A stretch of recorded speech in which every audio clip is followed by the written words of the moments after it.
पिछले जन्म में मैंने अपनी गर्लफ्रेंड के साथ एक छोटे खरगोश का टैटू बनवाया था, लेकिन किसे पता था कि प्रलय आने के बाद टैटू ही शक्तियां जागृत करने का जरिया बन जाएगा। मेरी गर्लफ्रेंड स्पिरिट रैबिट में बदल गई और मुझे हर जगह छिपाकर बचाती रही, जबकि मेरे पास कोई टैटू नहीं था, इसलिए मैं एक भी शक्ति जागृत नहीं कर पाया। मैं सिर्फ बेबस होकर देखता रहा कि वह अकेले ही भयानक दानवों से लड़ रही है। आखिरकार मुझे बचाने के लिए उसने अपनी जान दे दी। पछतावे और दर्द के साथ जब मैंने दोबारा आंखें खोली तो पाया कि मैं प्रलय आने से ठीक एक दिन पहले पुनर्जन्म ले चुका हूँ। इस बार मैंने अपनी सारी संपत्ति बेच दी और सीधे टैटू शॉप पहुंच गया। मैंने कसम खाई कि इस बार मैं फूड चेन के सबसे ऊपरी स्तर पर खड़ा रहूंगा। मेरी छाती पर पांगु द्वारा आकाश और धरती को अलग करने वाला टैटू बनेगा। पीठ पर 9 ड्रैगनों द्वारा ताबूत खींचने वाला टैटू। बाएं पैर पर डोंगहुआंग दाइयी और दाएं पैर पर महान वानर राजा कैतियान द शेंग। 8 मास्टरों के हाथ से टैटू मशीनें गिर पड़ी और वे मुझे ऐसे देखने लगे जैसे मैं कोई पागल हूँ। लड़के, क्या तुझे अपनी जान प्यारी नहीं है? पांगु का टैटू ही पहले से फॉरबिडन डेस्टिनी माना जाता है और तू ऊपर से 9 ड्रैगनों वाला टैटू भी बनवाना चाहता है। वह कोई साधारण मिथिकल टोटम नहीं, बल्कि करोड़ों जीवों का विनाश करने वाला फॉरबिडन टैटू है। मैं ठंडे स्वर में हंस पड़ा। अगर 1 मिलियन कम है तो मैं 10 मिलियन दूंगा। मुझे चाहिए कि आप खुद सुई चलाएं और बाकी लोग आपकी मदद करें। 7 दिनों के अंदर यह काम पूरा होना चाहिए। मास्टर का चेहरा बदल गया। 7 दिन? तुम पागल हो गए हो। इतने बड़े टैटू को 7 दिनों में पूरा करना नामुमकिन है। मैंने अपनी जेब से एक सूची निकाली और मेज पर फेंक दी। Military grade recovery gel, bionic repair patch, imported painkiller और एंटी इन्फेक्शन मेडिसिन, सब कुछ मैं पहले ही तैयार कर चुका हूँ। आप सिर्फ टैटू बनाइए, जान की जिम्मेदारी मेरी। मास्टर मुझे घूरता रहा। पूरे 30 सेकंड तक वहाँ सन्नाटा छाया रहा। आखिरकार वह झुका टैटू मशीन उठाता है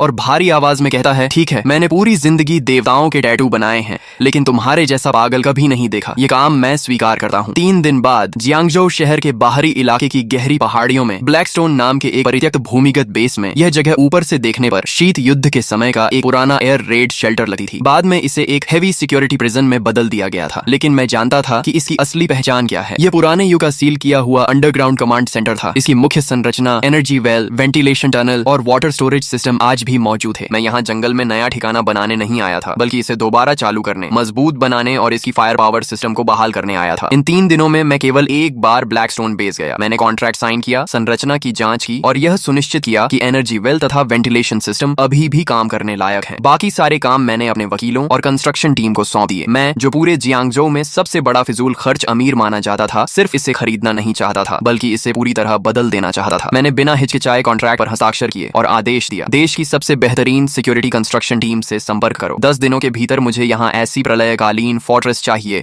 जिसमें एक मक्खी भी घुस न सके। 5 मीटर ऊंची मिलिट्री ग्रेड अलॉय वॉल, करोड़ों टन दबाव झेलने वाला blast proof gate, top level ecological circulation system और नीचे सील की गई एनर्जी अलॉय फैसिलिटीज, सब कुछ रिपेयर करके दोबारा चालू किया जाए। मैंने 100 मिलियन नकद निकाल दिए। 10 दिनों के भीतर पूरा पैसा ट्रांसफर कर दिया जाएगा। पैसों की चिंता मत करो, मैं 3 गुना मजदूरी दूंगा। 24 घंटे लगातार काम चलेगा। मेरे एक के बाद एक आदेशों के साथ पूरा जियांगजो हिल उठा। इसी दौरान टैटू शॉप में मास्टर खुद मेरे शरीर पर सुई चला रहा था, जबकि उसके 3 शिष्य रंग भरने, लाइन खींचने और त्वचा साफ करने में मदद कर रहे थे। मेरी पीठ पर बने 9 ड्रैगनों वाले टैटू में पहली काली ड्रैगन की आकृति पूरी हो चुकी थी। हालांकि उसकी आंखें अभी नहीं बनाई गई थीं, लेकिन फिर भी उससे एक अजीब दबाव महसूस हो रहा था। मेरे दोस्त शू शियाओ दाओ बगल में बैठा था। उसकी बाईं बांह पर बना नज़ा का टैटू लगभग पूरा हो चुका था और बेहद भयानक दिखाई दे रहा था, जबकि जियांग शिंगई बगल के निजी कमरे में था, जहां एक महिला टैटू आर्टिस्ट उसके 9 स्वर्गीय देवी वाले टैटू की बारीकियां पूरी कर रही थी। मेरा फोन लगातार मेरे पास रखा था। स्क्रीन पर वकीलों, एजेंटों, कंस्ट्रक्शन टीम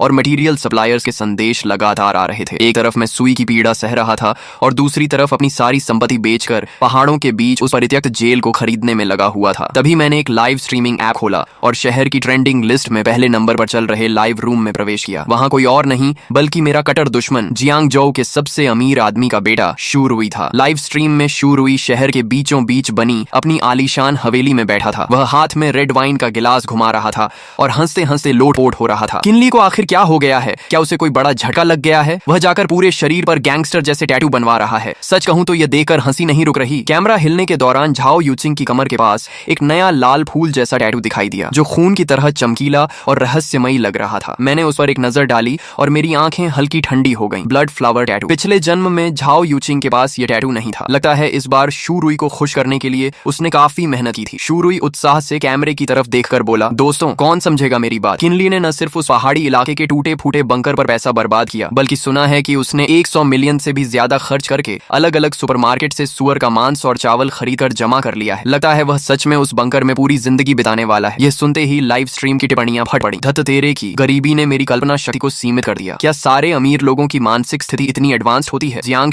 शिनई तो हमारी देवी है, वह भी उसके साथ बंकर में रहने चली गई। पुष्टि हो गई, यह आदमी पूरी तरह मानसिक रूप से असामान्य है, इसे सीधे मेंटल हॉस्पिटल भेज देना चाहिए। इंटरनेट पर फैलते मजाक और दानों को देखकर शू शियाओदाओ गुस्से से कांपने लगा। भाई लिए वह हरामखोर शू रुई, लेकिन मैं सुई के मेरी त्वचा में चुभने की पीड़ा महसूस करते हुए स्क्रीन पर शू रुई का घमंडी चेहरा देखता रहा। मेरी आंखों में कोई गुस्सा नहीं था, सिर्फ शांति थी। अभी जितना ऊंचा कूद रहा है, बाद में उतना ही बुरी तरह रोएगा। शियाओदाओ, सप्लाई ट्रकों पर नजर बनाए रखो, हमारे प्रलयकालीन किले में कोई भी गलती नहीं होनी चाहिए। मेरे पुनर्जन्म को पूरे 7 दिन बीत चुके थे। इन 7 दिनों में मैं लगभग इस भूमिगत कमरे से बाहर नहीं निकला। मास्टर गुइफू और उसके 3 शिष्य बारी बारी से काम करते रहे। दिन में लाइनें बंधी, रात में रंग भरे जाते और देर रात टैटू की मरम्मत और सुधार होता। मेरी त्वचा को बचाने के लिए मैंने ब्लैक मार्केट से मिलिट्री ग्रेड रिकवरी जेल और बायोनिक रिपेयर पैच भी मंगवाए थे। हर बार जब कोई हिस्सा पूरा होता, उसे तुरंत रिकवरी जेल से सील कर दिया जाता, नहीं तो इतनी तीव्र प्रक्रिया में मेरी त्वचा बहुत पहले ही जवाब दे चुकी होती। 7वें दिन की देर रात सबसे अंदर वाले कमरे में टैटू मशीन की आवाज आखिरकार रुक गई। शू शियाओदाओ के हाथ पर बने नज्हा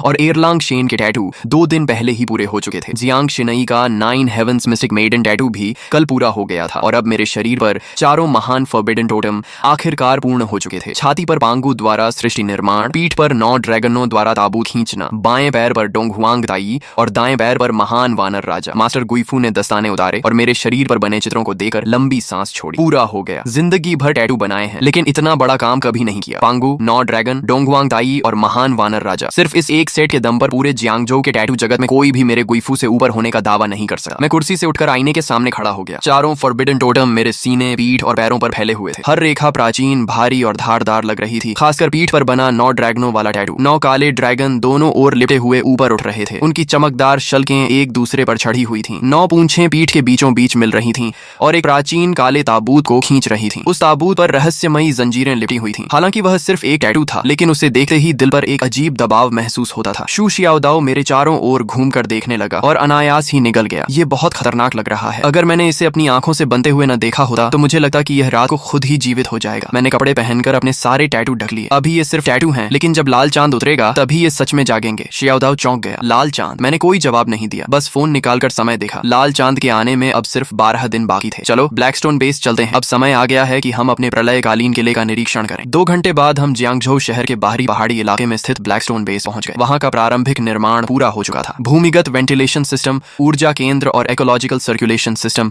दोबारा चालू किए जा चुके थे। अगले 12 दिनों तक मैंने लगभग आराम नहीं किया। डीजल, भारी of road vehicles, backup generators, military grade protective suits और जितनी भी सर्वाइवल सप्लाईज खरीदी जा सकती थी, मैंने सब खरीद ली। बाहर की दुनिया को लग रहा था कि मैं पागल हो गया हूँ, लेकिन सिर्फ मुझे पता था कि सभ्य दुनिया के पास अब ज्यादा समय नहीं बचा है। लाल चांद के आने से 1 दिन पहले आखिरी खेप भी ब्लैकस्टोन बेस में पहुंच गई। गोदाम के अंदर चावल, आटा, पीने का पानी, डिब्बा बंद भोजन, ताजा मांस, दवाइयां, डीजल, बैकअप जनरेटर्स और मिलिट्री ग्रेड प्रोटेक्टिव सूट्स पहाड़ों की तरह जमा थे। 3 मंजिला भूमिगत गोदाम लगभग पूरी तरह भर चुका था। शू शियाओदाओ दरवाजे पर खड़ा होकर आंखें फाड़े देख रहा था। भाई लिए, क्या आप यहाँ अगले जन्म तक रहने वाले हैं? जियांग शिनई भी चुपचाप सब देख रही थी। वह पहले से जानती थी कि मैंने बड़ी मात्रा में सामान जमा किया है, लेकिन जब उसने अपनी आंखों से यह विशाल भूमिगत गोदाम देखा तो उसके माथे पर भी शिकन आ गई। किन लिए? आखिर आप किस चीज से डर रहे हैं? मैंने तुरंत जवाब नहीं दिया। मैं धीरे धीरे गोदाम के बीचों बीच चला गया और अपना दाहिना हाथ उठाया। अगले ही पल एक चमक हुई। 3 मंजिला ऊंचाई तक जमा हजारों टन सामान अचानक हवा में गायब हो गया। कुछ ही सेकंड पहले तक भरा हुआ गोदाम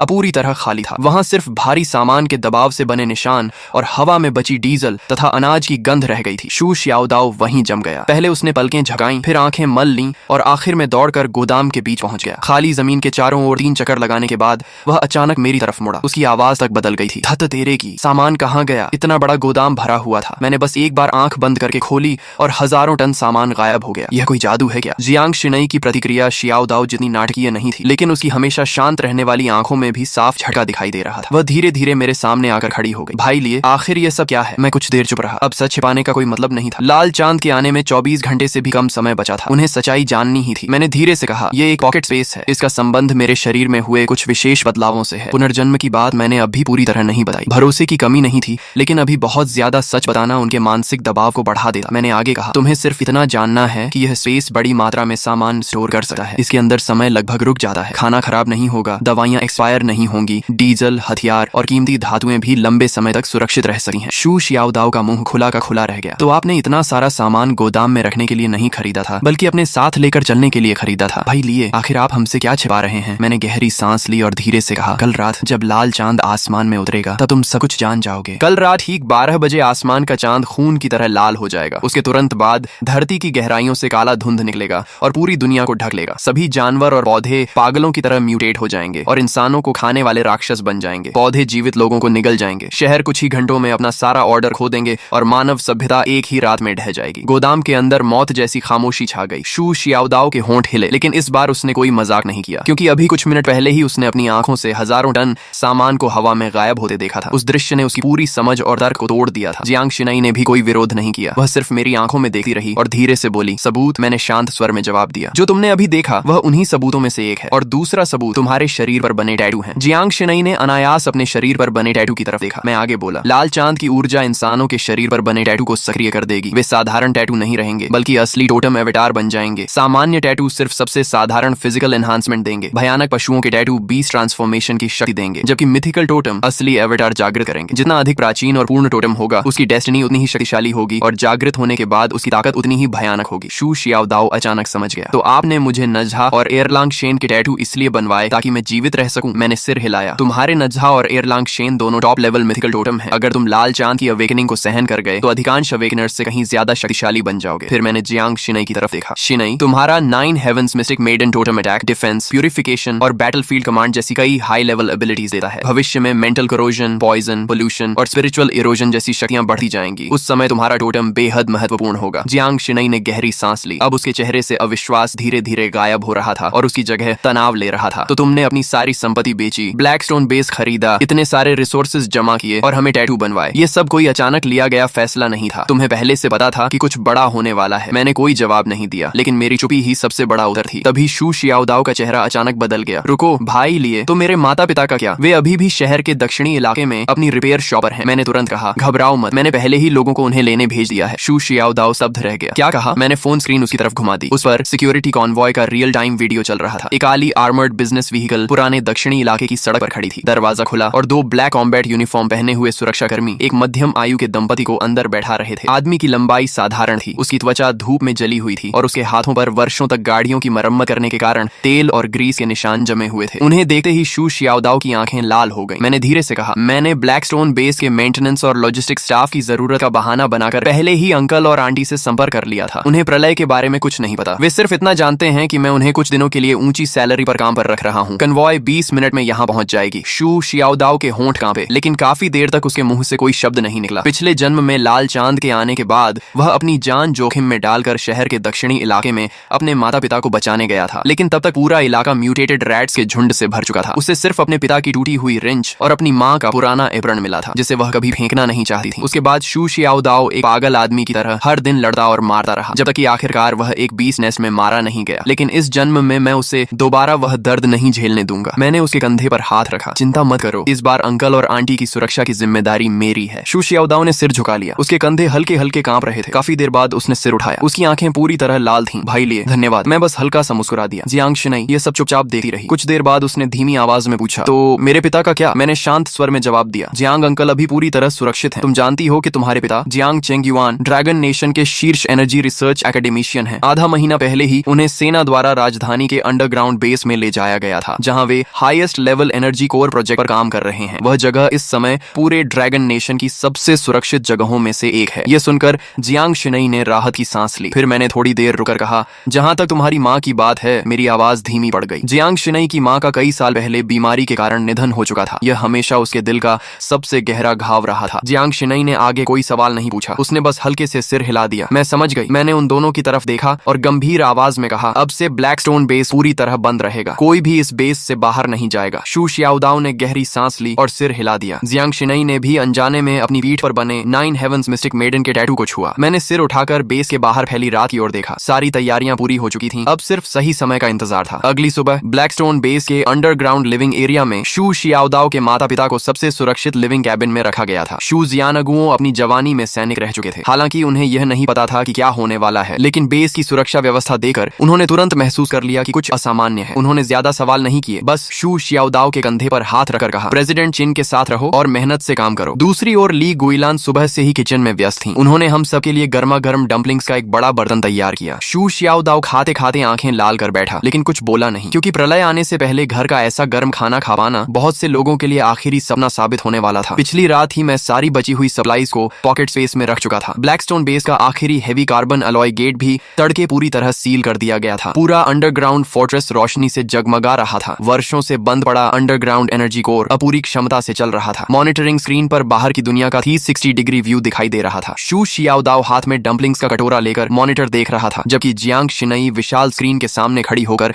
बाहरी डिफेंस सिस्टम की जांच कर रही थी। उसके शरीर पर बना 9 हेवंस मिस्टिक मेडन का टैटू पूरी तरह ठीक हो चुका था। उसकी ठंडी और शांत आभा में अब एक तेज धार जैसी शक्ति जुड़ गई थी। उसी समय मेरे फोन पर ट्रेंडिंग न्यूज का नोटिफिकेशन आया। शू रुई ने फिर से लाइव स्ट्रीम शुरू कर दी थी। स्क्रीन पर वह अब भी शहर के बीचों बीच बने अपने आलीशान विला में एक भव्य पार्टी कर रहा था। क्रिस्टल शैंडलियर्स, शैंपेन टावर, संगीत, सुंदर लड़कियां और अमीर घरानों के युवक युवतियां पूरे माहौल को अत्यंत शानदार बना रहे थे। मैंने समय देखा, लाल चांद के आने में अब 1 घंटे से भी कम समय बचा था। शू रुई ने झाओ यूचिंग को अपनी बाहों में लेकर कैमरे की तरफ देखा और हंसते हुए बोला, दोस्तों देखा आपने, वह पागल किनली अब तक शायद किसी पहाड़ी बंकर में छिप चुका होगा। उसने अपनी संपत्ति बेच दी, टनों मांस और चावल खरीद लिए और जियांग शिनई को भी टैटू बनवाने ले गया। क्या उसे सच में लगता है कि दुनिया खत्म होने वाली है? झाओ यूचिंग उसके सीने से लगकर हंस पड़ी। यंग मास्टर शू, सच कहूं तो मैं भी देखना चाहती हूँ कि कल किनली अपनी बेइज्जती कैसे संभालेगा। शू रुई ने हाथ में पकड़ा वाइन ग्लास हिलाया और भी जोर से हंस पड़ा। अगर आज रात कुछ नहीं हुआ तो कल मैं खुद लोगों को लेकर उस पहाड़ी बंकर में जाऊंगा, उसका पूरा बंकर तोड़ दूंगा और फिर उसे अपने हाथों से मेंटल हॉस्पिटल भेजूंगा। लाइव स्ट्रीम में लाखों लोग हंस रहे थे। पूरा चैट रूम मजाक और तानों से भरा हुआ था, लेकिन ब्लैकस्टोन बेस के अंदर सिर्फ एनर्जी कोर की गूंज सुनाई दे रही थी। मैंने अपनी घड़ी की ओर देखा, 23:50। लाल चांद के आने में सिर्फ 10 सेकंड बाकी थे। बाहर की दुनिया अब भी जश्न मना रही थी, जबकि हमारे बेस के भीतर सन्नाटा पसरा हुआ था। 10, 9, 8। मैंने धीरे से हाथ में पकड़ा कांटा और चम्मच नीचे रख दिया। 3, 2, 1। जैसे ही काउंटडाउन समाप्त हुआ, पूरी पृथ्वी के भीतर से आती हुई एक प्राचीन और भयावह गूंज सुनाई दी। वो पूरा ग्रह जोर से कांप उठा। लाइव स्ट्रीम में अभी तक हंस रहा शू रुई अचानक चुप हो गया, क्योंकि उसकी विला की विशाल खिड़की के बाहर दिखाई देने वाला चमकता हुआ चांद एक पल में रक्त जैसा लाल हो चुका था। वह किसी विशाल खून से भरी आंख की तरह आसमान में लटक गया था, मानो पूरी मानवता को घूर रहा हो। इसके तुरंत बाद धरती के नीचे से घना काला धुआं निकलने लगा और कुछ ही क्षणों में पूरे जियांगजो शहर को ढक लिया। थत तेरे की, यह क्या है? चांद सच में लाल हो गया। लाइव स्ट्रीम में शू रुई की चीख गूंज उठी। उसके हाथ का वाइन ग्लास जमीन पर गिरकर टूट गया, लेकिन उसे इसका एहसास तक नहीं हुआ। तभी स्क्रीन पर जाओ यूचिंग की गोद में बैठा प्योर ब्रेड पूडल अचानक एक भयानक गर्जना करने लगा। लाखों दर्शकों की आंखों के सामने उसका शरीर गुब्बारे की तरह फूलने लगा। उसके शरीर पर काले बाल उग आए, आंखें लाल हो गईं और मुंह में रेजर जैसी नुकीली दांत निकल आए। अगले ही पल वह म्यूटेटेड पूडल झाओ यूचिंग पर झपटा। उसके पंजों ने झाओ यूचिंग के कंधे को चीर दिया और उसे जमीन पर पटक दिया। कैमरा बुरी तरह हिलने लगा। चीखें पूरे लाइव स्ट्रीम में गूंज उठी। यंग मास्टर शू, मुझे बचाइए! झाओ यूचिंग का चेहरा डर से सफेद पड़ चुका था। उसने मदद के लिए शू रुई की तरफ हाथ बढ़ाया, लेकिन शू रुई पहले ही भय से कांप रहा था। दूर रहो, मेरे पास मत आओ। वह घबराकर पीछे हटा और यहाँ तक कि उसने झाओ यूचिंग का हाथ भी लात मारकर दूर कर दिया। फिर वह सीढ़ियों की ओर भाग गया। झाओ यूचिंग जमीन पर गिरी हुई थी। उसके कपड़े खून से लाल हो रहे थे और उसका पूरा शरीर कांप रहा था, लेकिन उसे जवाब में सिर्फ शू रुई की भागती हुई पीठ दिखाई दी। म्यूटेटेड पूडल फिर से उसकी तरफ बढ़ने लगा। उसकी रक्तिम आंखें उसी पर टिकी हुई थीं। लाइव स्ट्रीम की टिप्पणियां पागलों की तरह चल रही थीं। कोई उसे बचाओ। शू रुई खुद भाग गया। अभी तक तो प्यार की बातें कर रहा था, सब खत्म हो गया। झाओ यूचिंग की आंखों में बची हुई उम्मीद धीरे धीरे खत्म हो गई। उसकी जगह गहरा क्रोध और नफरत भर गई। उसी क्षण उसकी कमर पर बना blood red spider lily tattoo चमक उठा। लाल प्रकाश की लहरें उसके शरीर से निकलने लगीं। एक एक करके लाल फूलों की पंखुड़ियां हवा में प्रकट होने लगीं। उसके पीछे रक्त रंग के फूलों का विशाल समुद्र उभर आया। पूरा दृश्य सुंदर भी था और भयावह भी। उसने ठंडी आवाज में कहा, तुम भी मुझे छोड़कर चले गए? सीढ़ियों तक पहुंच चुका शू रुई ये सुनकर रुक गया। वह पलटा और अगले ही क्षण उसका चेहरा सफेद पड़ गया। झाओ यूचिंग के नीचे असंख्य स्पाइडर लिलीज खिल चुकी थीं। वे जीवित प्राणियों की तरह हिल रही थीं। फूलों की बेलें आगे बढ़ीं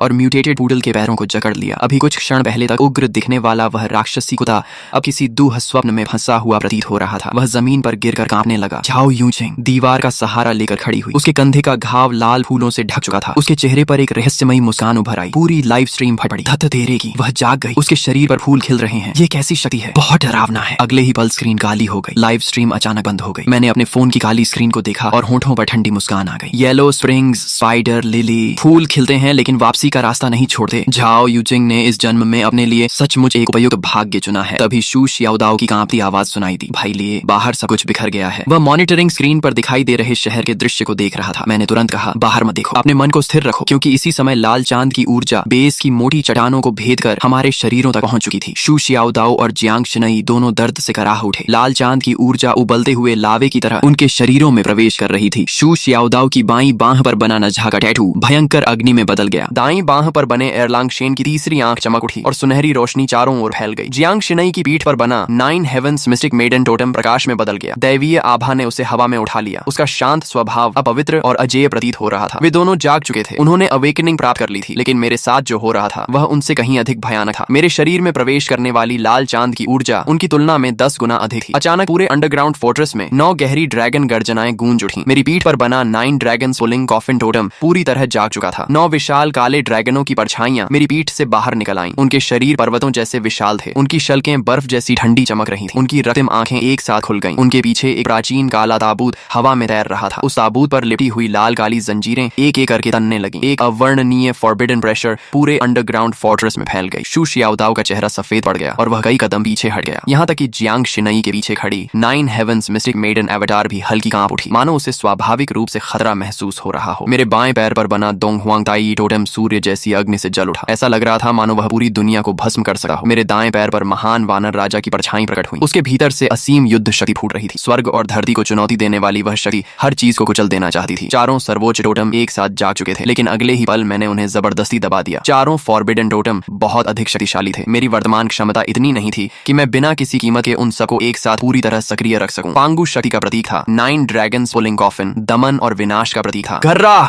म्यूटेटेड बोर किंग ने एक भयानक दहाड़ लगाई और चारों पैरों से पूरी ताकत के साथ मेरी ओर दौड़ पड़ा। उसका विशाल शरीर किसी हैवी टैंक की तरह जमीन को रौंदता हुआ मेरी तरफ आ रहा था। भाई लिए सावधान, ये लेवल 1 पीक बीस्ट किंग है। शू शियाओदाओ अनायास मेरी मदद के लिए आगे बढ़ने लगा। पीछे हटो, मैंने ठंडी आवाज में सिर्फ 2 शब्द कहे। मैं अपनी जगह से टस से मस नहीं हुआ। न मैं पीछे हटा और न ही बचने की कोशिश की। ठीक उसी क्षण जब बोर किंग के भाले जैसे नुकीले दांत मेरी छाती को भेदने वाले थे, मैंने हरकत की। कोई जटिल टेक्निक नहीं, कोई शानदार चाल नहीं। मैंने बस अपना दाहिना हाथ उठाया और मुट्ठी बांध ली। पांगु की शक्ति, मैंने मन ही मन कहा। मेरी छाती पर बना पांगु टोटेम अचानक गहरे सुनहरे प्रकाश से चमक उठा। एक धुंधली प्राचीन दैत्याकार आकृति मेरी मुट्ठी पर इकट्ठी होने लगी। अगले ही पल मैंने मुक्का चलाया। धड़ाम! कई टन वजनी म्यूटेटेड बोर किंग चीखने तक का मौका नहीं पा सका। उसका विशाल शरीर कीचड़ की तरह जमीन पर गिर पड़ा। एक ही मुक्के में लेवल 1 पीक बीस्ट किंग का इंस्टेंट किल। उसी समय मेरी पीठ से 9 गहरी ड्रैगन गर्जनाएं सुनाई दी। 9 ड्रैगन पुलिंग कॉफिन की विशाल छाया मेरे पीछे प्रकट हो गई। 9 काले ड्रैगनों ने धीरे धीरे अपनी रक्तिम आंखें खोली और उस प्राचीन काले ताबूत को खींचते हुए आकाश में मंडराने लगे। 9 ड्रैगन सप्रेशन! मेरी आवाज गूंजी। गड़गड़ा! काले ताबूत की छाया हल्के से कांपी। अगले ही पल ऐसा दबाव फैला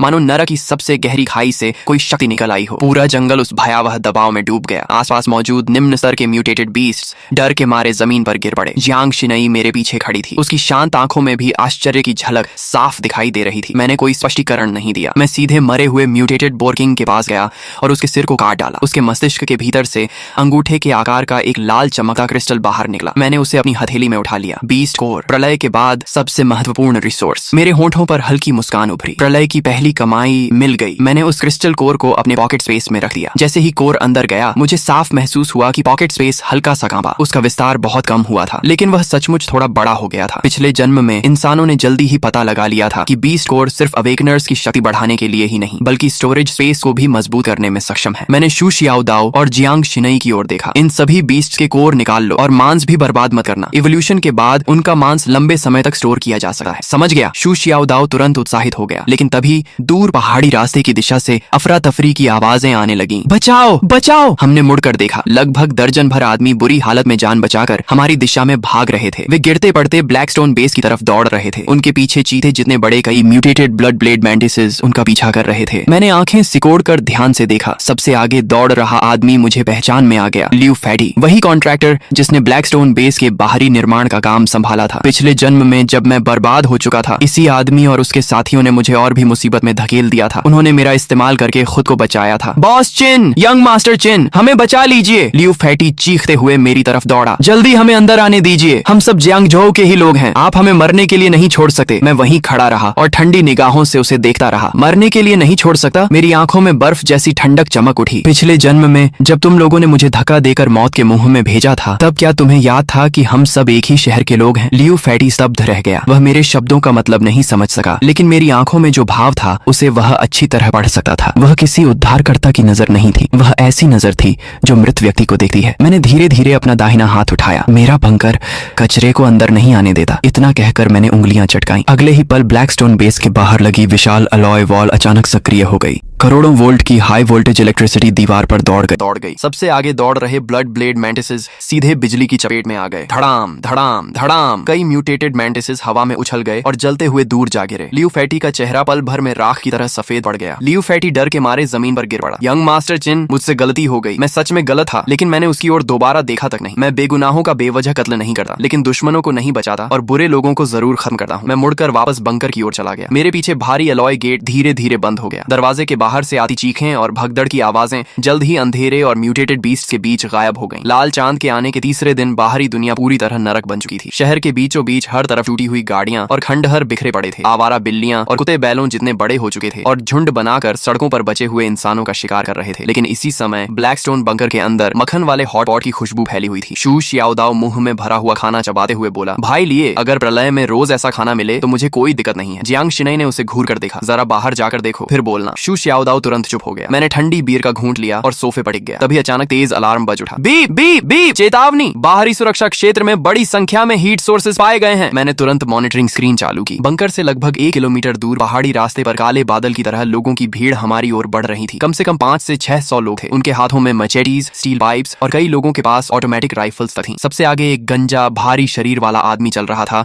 जिसके शरीर पर एक विशाल रक्तिम अजगर का टैटू लिपटा हुआ था। चिंगलोंग गैंग का सरगना लोंग वू। पिछले जन्म में यह आदमी अपने S rank blood Python totem के बल पर शुरुआती प्रलय काल में अत्याचार करता फिरता था। मुझे उम्मीद नहीं थी कि इस जन्म में वह सीधे मेरे बंकर पर नजर डाल देगा। स्क्रीन पर लोंग वू अपना विशाल चाकू कंधे पर रखे चिल्ला रहा था, अंदर छिपे कायरों, मुझे पता है कि तुमने कई जन्मों जितना राशन जमा कर रखा है। अभी दरवाजा खोलो, सारा सामान और औरतें हमें सौंप दो। अगर मेरा मूड अच्छा हुआ तो तुम्हें जिंदा छोड़ दूंगा, नहीं तो आज मैं इस पूरे बंकर को उड़ा दूंगा। शू शियाओदाओ गुस्से से खड़ा हो गया। ये हरामखोर जियांग शिनई तक पर नजर डाल रहे हैं। लेकिन मैं मुस्कुरा दिया। घबराओ मत, करोड़ों खर्च करके जो डिफेंस सिस्टम लगाया है उसे काम करने का मौका तो मिलना चाहिए। बाहर लोंग वू काफी देर तक इंतजार करता रहा। जब कोई जवाब नहीं मिला तो वह गुस्से से चिल्लाया, चेहरा दिखाने की भी हिम्मत नहीं है, रॉकेट लॉन्चर तैयार करो, इस दरवाजे को उड़ा दो। 3 रॉकेट मिसाइल्स आग की लकीर बनाते हुए बंकर के गेट से टकराई। धड़ाम धड़ाम धड़ाम, विस्फोटों की आवाज रात के आसमान में गूंज उठी। चिंगलोंग गैंग के लोग खुशी से चिल्लाने लगे, उड़ गया होगा। क्या प्रलय किला? हमारे बॉस लोंग के सामने सब कबाड़ है। लेकिन जैसे ही धुआं छंटा, सबकी मुस्कान जम गई। चांदी जैसे रंग का विशाल एलॉय गेट अब भी वहीं खड़ा था। उसकी सतह पर एक खरोंच तक नहीं आई थी। लोंग वू का चेहरा बदसूरत हो गया। फिर से हमला करो। तभी दीवार के ऊपर लगे मेटल पैनल्स धीरे धीरे खुलने लगे। कड़क कड़क कड़क, छिपे हुए कंपार्टमेंट से 12 6 barrel Gatling heavy machine guns बाहर निकल आईं। उनके काले मुंह सीधे भीड़ बढ़ गए। मॉनिटरिंग रूम में बैठा मैं हाथ में वाइन ग्लास लिए शांत स्वर में बोला, एक बार चेतावनी दो। अगले ही पल बाहरी ब्रॉडकास्ट सिस्टम गूंज उठा, यह ब्लैकस्टोन बेस की निजी संपत्ति है, तुरंत यहाँ से चले जाओ, अन्यथा परिणामों के लिए स्वयं जिम्मेदार होंगे। निजी संपत्ति? लोंग वू हंस पड़ा, भाड़ में गई निजी संपत्ति, सब लोग हमला करो। मैंने अपना वाइन ग्लास मेज पर रखा। फायर। अगले ही सेकंड 12 गैटलिंग गन्स एक साथ गरज उठी। तड़ तड़ तड़ तड़ तड़, आर्मर पियर्सिंग बुलेट्स का तूफान पहाड़ी रास्ते पर टूट पड़ा। चिंगलोंग गैंग के लोग दर्जनों की संख्या में गिरने लगे। सिर्फ 30 सेकंड में पूरा इलाका चीखों से भर गया। 200 से ज्यादा गुंडे जमीन पर तड़प रहे थे। बाकी बचे लोग डर के मारे पीछे भागने लगे। मैं मॉनिटरिंग रूम में बैठा रहा। मेरे चेहरे पर कोई भाव नहीं था। प्रलय में कुछ लोग बचाए जाने के लायक नहीं होते। Cease fire. मैंने फायर कंट्रोल बंद कर दिया। बाहर 500-600 लोगों की भीड़ अब आधे से भी कम रह गई थी। लोंग वू खून से लथपथ उठ खड़ा हुआ। कमीने, मैं तुझे जिंदा नहीं छोड़ूंगा। उसका पूरा शरीर रक्तिम शल्कों से ढका हुआ था। S rank blood Python awakener होने के कारण उसकी लाइफ फोर्स और डिफेंस असाधारण थी। साधारण गोलियां उसे आसानी से नहीं मार सकती थीं। अर्थ टाइप अवेकनर्स, सुरंग खोदो, आज अंदर के लोगों को मारे बिना वापस नहीं जाएंगे। पंगोलिन टैटू वाले कई अवेकनर्स तुरंत जमीन खोदने लगे। मैंने स्क्रीन देखकर ठंडी हंसी हंसी। मरने की जल्दी है इन्हें। मैं उठ खड़ा हुआ। शियाओदाओ, शिनई, बेस संभालो, मैं बाहर का कचरा साफ करके आता हूँ। भारी अलॉय गेट धीरे धीरे खुल गया। मैं अकेला बाहर निकल आया। लोंग वू ठहाका मारकर हंसा। आखिर मौत स्वीकार करके बाहर आ ही गया। उसके इशारे पर 200 से ज्यादा बचे हुए गुंडे हथियार लेकर मेरी ओर टूट पड़े। मैं वहीं खड़ा रहा। फिर मैंने धीरे धीरे अपना बायां पैर आगे बढ़ाया। बाएं पैर पर बना डोंगहुआंग तई टोटम गहरे सुनहरे प्रकाश से चमक उठा। ऐसी गर्मी फैलने लगी मानो पूरी दुनिया पिघल जाएगी। Solar true fire. मैंने पैर जमीन पर दे मारा। धड़ाम, सुनहरी आग का समुद्र चारों ओर फैल गया। सबसे आगे दौड़ रहे दर्जनों गुंडे छूते ही हवा में उछल गए। जमीन काली पड़ गई। लोहे के हथियार पिघलकर तरल धातु बन गए। इतनी भयानक गर्मी थी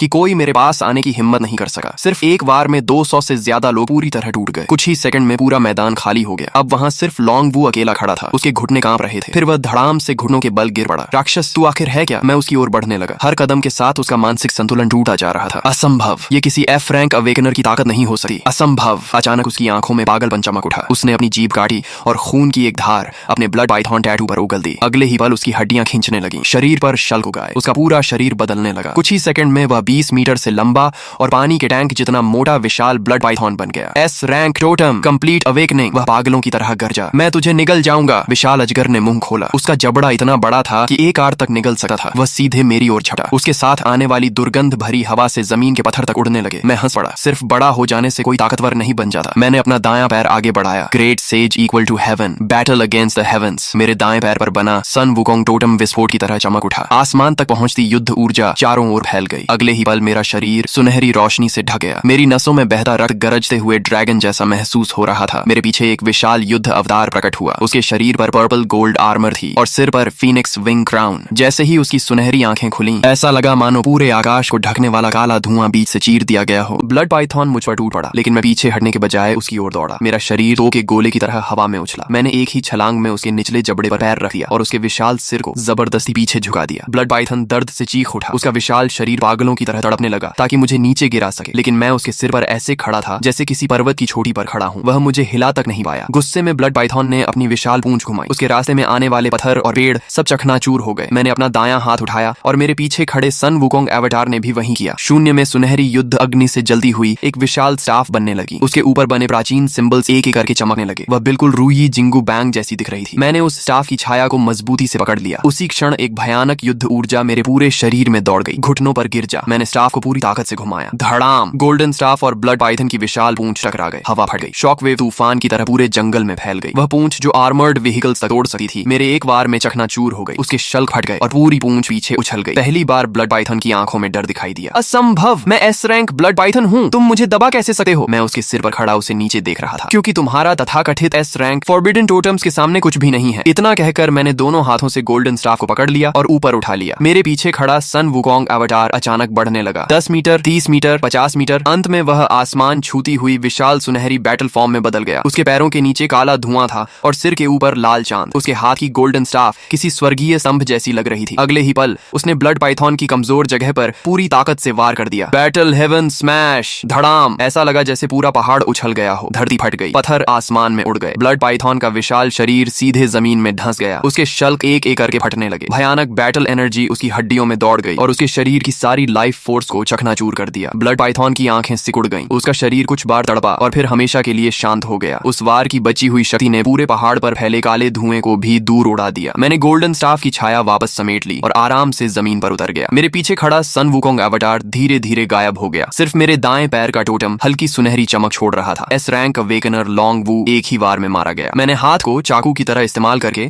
ब्लड पाइथन का सिर काटा और उसके अंदर से गहरी लाल रोशनी छोड़ता हुआ बीस्ट कोर निकाल लिया। बुरा नहीं है, एस रैंक टोटम से बना कोर किसी काम का तो है। मैंने उसे अपने पॉकेट स्पेस में रख लिया और वापस बंकर की ओर चल पड़ा। मेरे पीछे पड़े घायल और बचे हुए गुंडों में से किसी की भी हिम्मत नहीं हुई कि मेरी ओर नजर उठाकर देख सके। युद्ध खत्म होने के बाद मैंने सैकड़ों बीस्ट कोर्स इकट्ठे किए। उनमें ज्यादातर लो लेवल कोर्स थे, लेकिन संख्या बहुत ज्यादा थी। जैसे जैसे उनकी ऊर्जा पॉकेट स्पेस में समाती गई, मैं साफ महसूस कर सकता था कि स्पेस लगातार बड़ा हो रहा है। मेरे शरीर की ओरिजिन पावर भी पहले से ज्यादा मजबूत होती जा रही थी। लेकिन सबसे बड़ी खुशी मुझे किसी और चीज से मिली। मेरी पीठ पर बना 9 ड्रैगन्स पुलिंग कॉफिन टोटम पहले से ज्यादा स्पष्ट हो गया था। उस प्राचीन काले ताबूत पर बंधी 9 स्टार चेन्स में से पहली चेन हल्की सी हिलने लगी थी। मैंने आंखें बंद की और टोटम से आती जानकारी को महसूस किया। 9 ड्रैगन्स पुलिंग कॉफिन सिर्फ सप्रेशन टाइप टोटम नहीं था। इसकी असली ताकत डिवावर करने में थी। बीस्ट कोर्स को डिवावर करना, दुश्मनों के टोटम फ्रैगमेंट्स को डिवावर करना और हर उस एनर्जी को डिवावर करना जिसे शक्ति में बदला जा सके। फिर वही शक्ति मुझे वापस मिलती थी और मेरे शरीर, ओरिजिन पावर और पॉकेट स्पेस को मजबूत बनाती थी। इस एबिलिटी का नाम था कॉफिन डिवावर। लेकिन पहली चेन अभी पूरी तरह नहीं खुली थी। इसे पूरी तरह सक्रिय करने के लिए मुझे और भी हाई लेवल बीस्ट कोर चाहिए था। कम से कम level 5 beast core. Level 5 core. मैंने आंखें खोली और मुस्कुरा दिया। पिछले जन्म में रेड मून के आने के कुछ समय बाद ईस्ट सी में एक लेवल 5 सी बीस्ट दिखाई दिया था। वह लगभग पूरे जियांगजो को नष्ट कर देता, लेकिन इस जन्म में उसका कोर मेरा होगा। मैं संतुष्ट होकर मुड़ा और वापस एयर रेड शेल्टर की ओर चल पड़ा। भारी दरवाजा धीरे धीरे बंद हो गया और बाहर की सारी किलिंग और केओस पूरी तरह कट गई। शू शाओदाओ उत्साह से मेरी ओर आया। उसकी आंखों में पागलपन जैसा जोश भरा था। ब्रदर लाई, आप तो हद से भी ज्यादा ओपी हैं। जियांग शिनी ने एम्पायर ग्रेड गरम तौलिया बढ़ाया। उसकी खूबसूरत आंखों में चमक थी। आपने बहुत मेहनत की है। हॉट पॉट अभी भी गर्म है। मैंने हाथ पहुंचे, वापस सोफे पर बैठा और वाग्यू बीफ का एक टुकड़ा उठा लिया। इसी समय क्योटो से 500 मीटर नीचे बने हाईएस्ट मिलिट्री कमांड सेंटर में माहौल बेहद भारी था। रिपोर्ट, ईस्टर्न वॉर जोन की 3rd डिफेंस लाइन टूट गई है। 3 लेवल 4 बीस्ट ने घेरा तोड़ दिया है। रिपोर्ट, सदर्न कोस्ट पर असामान्य सुनामी दिखाई दी है। शक है कि डीप सी जायंट बीस्ट किनारे पर पहुंच गया है। रिपोर्ट, लेवल 3 और उससे ऊपर के बीस्ट पर थर्मल वेपन्स का असर तेजी से घट रहा है। हमारी अवेकनर्स आर्मी को भारी नुकसान हुआ है। एक के बाद एक बुरी खबरें सभी के दिलों पर हथौड़े की तरह गिर रही थीं। विशाल इलेक्ट्रॉनिक सैंड टेबल के सामने खड़े कमांडर ने दर्द से आंखें बंद कर लीं। वह ड्रैगन नेशन की सेना के सुप्रीम कमांडर लॉन्ग शुआई थे। रेड मून आए केवल 3 दिन हुए थे, लेकिन मानवता जिस मॉडर्न सिविलाइजेशन पर गर्व करती थी, उसका आधे से ज्यादा हिस्सा नष्ट हो चुका था। यहाँ तक कि सेना भी उन भयानक म्यूटेटेड जायंट बीस्ट के सामने कमजोर पड़ती जा रही थी। क्या सचमुच हमारा अंत होने वाला है? तभी तभी इंटेलिजेंस मॉनिटरिंग ऑफिसर अचानक अपनी सीट से खड़ा हो गया। सुप्रीम कमांडर, जल्दी ये देखिए, हाई एल्टीट्यूड स्टेल्थ ड्रोन अभी अभी ये फुटेज भेजकर लौटा है। विशाल स्क्रीन पर तस्वीर तेजी से बड़ी की गई। वह टाइटेनियम एलॉय की दीवारों से घिरा एक माउंटेन फोर्ट्रेस था। फोर्ट्रेस के बाहर का जंगल आग और गोलियों के निशानों से बुरी तरह बर्बाद हो चुका था। जमीन पर चिंगलोंग गैंग के गुंडों द्वारा भागते समय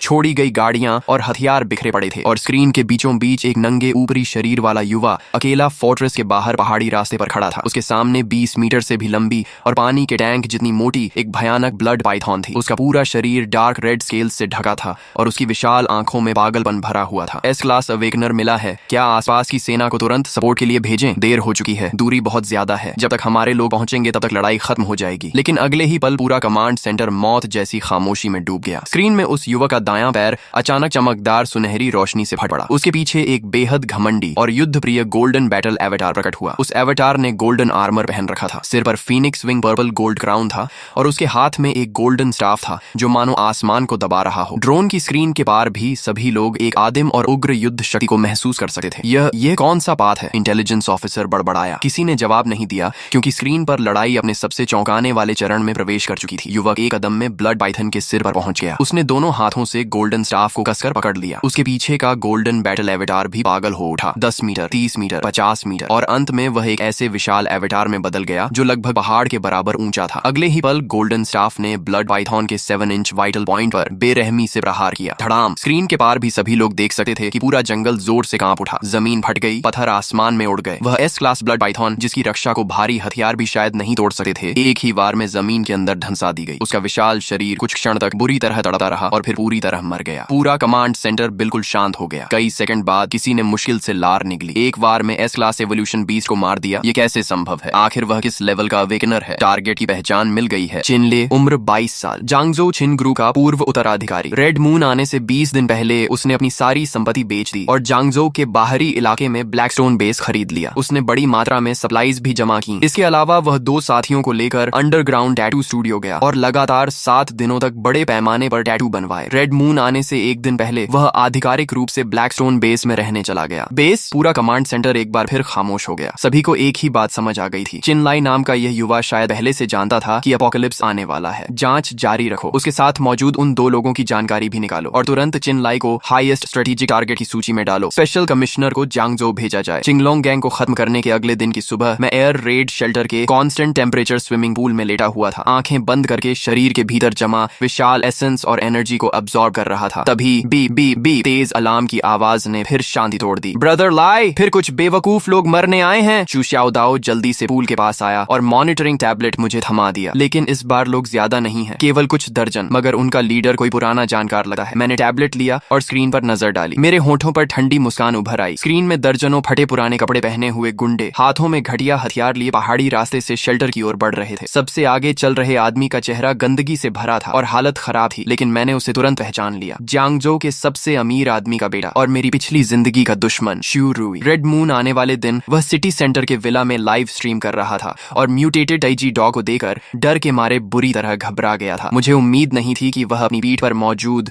लेवल 1 3 हेडेड हेलहाउंड टैटू की ताकत से अपोकलिप्स के शुरुआती दौर में जिंदा बच जाएगा। पिछले कुछ दिनों में सिटी सेंटर पूरी तरह बीस्ट टेरिटोरी बन चुका था। उसका माउंटेन विला भी नष्ट हो गया था। दर्जनों बॉडीगार्ड्स की जान गंवाकर वह किसी तरह भागता हुआ यहाँ तक पहुंचा था। उसे अच्छी तरह पता था कि पूरे जांगजो में केवल एक जगह पूरी तरह सुरक्षित है, मेरा माउंटेन शेल्टर। इसलिए वह पागल कुत्ते की तरह यहाँ तक चला आया। चिनली, मुझे पता है कि तुम अंदर हो। शू रुई 50 मीटर दूर रुक गया और कैमरा की तरफ उंगली दिखाकर पागलों की तरह हंसने लगा। क्या तुम्हें लगता है कि इस कछुए के खोल में छिपकर सुरक्षित रह जाओगे? मैंने हेलहाउंड पावर जागृत कर ली है। अब मैं एक स्ट्रॉन्ग अवेकेंड हूँ। आज मैं तुम्हारा दरवाजा तोड़ दूंगा और तुम्हारी 5 लॉर्ड गोल्डन ड्रैगन पावर छीन लूंगा। स्क्रीन में जोकर की तरह चिल्लाते शू रुई को देखकर मैं पूल से बाहर निकला और तौलिए से शरीर पहुंचने लगा। एक ए रैंक टोटम मिलते ही इतना घमंड। ब्रदर लाई, मैं जाकर इसे खत्म कर देता हूँ। नहीं, पिछली जिंदगी का हिसाब मैं खुद चुकाऊंगा। दरवाजा खोलो। क्लिक। भारी टाइटेनियम एलॉय गेट धीरे धीरे खुल गया। मैं अकेला शेल्टर से बाहर निकल आया। चिनलाई आखिर बाहर आ ही गया। बस इन कुछ बेकार लोगों को साथ लाया है और सोचता है कि मेरा सामान छीन लेगा। मैंने उसके पीछे खड़े डर से कांपते गुंडों की तरफ देखा और तिरस्कार से हंसा। तुम सबके लिए मैं अकेला ही काफी हूँ। शू रुई हंस पड़ा। चिनली, पहले देख तो सही कि मैं किसे साथ लाया हूँ। भीड़ धीरे धीरे अलग हुई। काले धुएं के बीच एक खूबसूरत महिला आगे बढ़ी। उसने खून से सनी लाल ड्रेस पहन रखी थी। उसकी त्वचा बेहद सफेद थी और चेहरा पहले की तरह सुंदर था, लेकिन उसकी आंखों में अब एक अजीब लाल चमक थी। उसकी कमर पर blood red spider lily tattoo खिल रहा था। उसके पीछे पारदर्शी लाल पंखुड़ियां तैर रही थी। हवा हवा में फैली खुशबू इतनी अजीब थी कि लोगों की रीढ़ तक ठंडी हो रही थी। ज़ाओ युकिंग वह मरी नहीं थी, सिर्फ जिंदा ही नहीं थी, बल्कि उसने एक शक्तिशाली टोटम भी जागृत कर लिया था, येलो स्प्रिंग स्पाइडर लिली। आसपास के गुंडे उसे देखते देखते सम्मोहित होने लगे, कुछ तो घुटनों पर गिर गए और उसकी ओर रेंगने लगे। ज़ाओ युकिंग ने धीरे से हाथ उठाया, एक ब्लड रेड फ्लावर वाइन उसकी उंगलियों से निकली और एक गुंडे की गर्दन पर लिपट गई। वह आदमी विरोध करने की बजाय मोहित होकर मुस्कुराने लगा। अगले ही पल उसका चेहरा तेजी से पीला पड़ गया, उसका शरीर सूखने लगा, उसकी छाती से एक स्पाइडर लिली धीरे धीरे खिल उठी। ज़ाओ युचिंग ने आनंद से आंखें बंद कर लीं और उसके चेहरे पर फिर से लालिमा लौट आई। छिनली, उम्मीद नहीं थी ना, मैंने भी अवेकनिंग कर ली है। शुरुई उसके पीछे खड़ा ठंडी मुस्कान के साथ बोला, छिनली तुम खुद को बहुत महान समझते थे ना। ज़ाओ युकिंग अब ए रैंक मेंटल अवेकेंड है। उसकी स्पाइडर लिली फ्रेग्रेंस दर्जनों अवेकनर्स को कंट्रोल कर सकती है। मैं देखना चाहता हूँ कि अपनी कभी पसंद की हुई महिला के सामने तुम हमला कर भी पाओगे या नहीं। ज़ाओ युकिंग मुस्कुराई और धीरे धीरे मेरी ओर बढ़ी। उसके हर कदम के साथ जमीन पर ब्लड रेड स्पाइडर लिली खिल रही थी, हवा में खुशबू और गहरी होती जा रही थी। अचानक मेरे सामने की दुनिया बदल गई। मैं फिर पिछली जिंदगी में पहुंच गया। ब्लड मून आसमान में लटक रही थी, मैं खून से लथपथ खंडहरों में पड़ा था। 3-हेडेड हेल हाउंड मेरी ओर बढ़ रही थी। ज़ाओ युकिंग मेरे पास घुटनों के बल बैठी रो रही थी। छिनली, मुझसे गलती हो गई। पिछली जिंदगी में मुझे तुम्हें छोड़ना नहीं चाहिए था। मुझे शुरुई पर भरोसा नहीं करना चाहिए था। अगर मुझे एक और मौका मिले तो मैं हमेशा तुम्हारे साथ रहूंगी। उसने हाथ बढ़ाया और मेरा चेहरा छूने की कोशिश की। उसकी आवाज दर्द और पछतावे से भरी थी। छिनली, क्या तुम मुझे माफ कर सकते हो? मैं उसे शांत भाव से देखता रहा। अगले ही पल में हंस पड़ा। ज़ाओ युकिंग, तुम्हारा इल्यूजन बहुत नकली है। घुटनों पर बैठी ज़ाओ युचिंग का चेहरा बदल गया। मैंने एक कदम आगे बढ़ाया। धड़ाम! मेरी पीठ के पीछे 9 ड्रैगन कॉफिन एवेटार प्रकट हो गया। 9 काले ड्रैगन शैडोज ने एक साथ अपनी लाल आंखें खोल दी। वह प्राचीन ब्लैक कॉफिन मेरे पीछे हवा में तैरने लगा। कॉफिन पर बंधी ब्लड रेड चेन्स धीरे धीरे कांपने लगी। आसमान से एक विशाल फॉरबिडन प्रेशर उतरी। आसपास के खंडहर, ब्लड मून, ज़ाओ युकिंग और पूरा इल्यूजन शीशे की तरह टूट गया। रियलिटी वापस लौट आई। ज़ाओ युचिंग का चेहरा एकदम सफेद पड़ गया। वह लड़खड़ा कर पीछे हटी। उसके होंठों से खून की एक पतली धारा निकली। उसके पीछे स्पाइडर लिली एवेटार कांपने लगा और उसकी पंखुड़ियां झड़ने लगी। असंभव! वह अविश्वास से मुझे घूरने लगी। मेरी येलो स्प्रिंग फ्लावर फ्रेग्रेंस इंसान के दिल की सबसे गहरी इच्छा को बाहर निकाल सकती है। तुम पर इसका कोई असर कैसे नहीं हुआ? मैंने उसकी ओर ठंडे भाव से देखा। इच्छा? तुम खुद को मेरी इच्छा बनने के लायक समझती हो? ज़ाओ युकिंग का चेहरा पल भर में रंगहीन हो गया। यह शब्द किसी भी हमले से ज्यादा दर्दनाक है। उसने होंठ काटे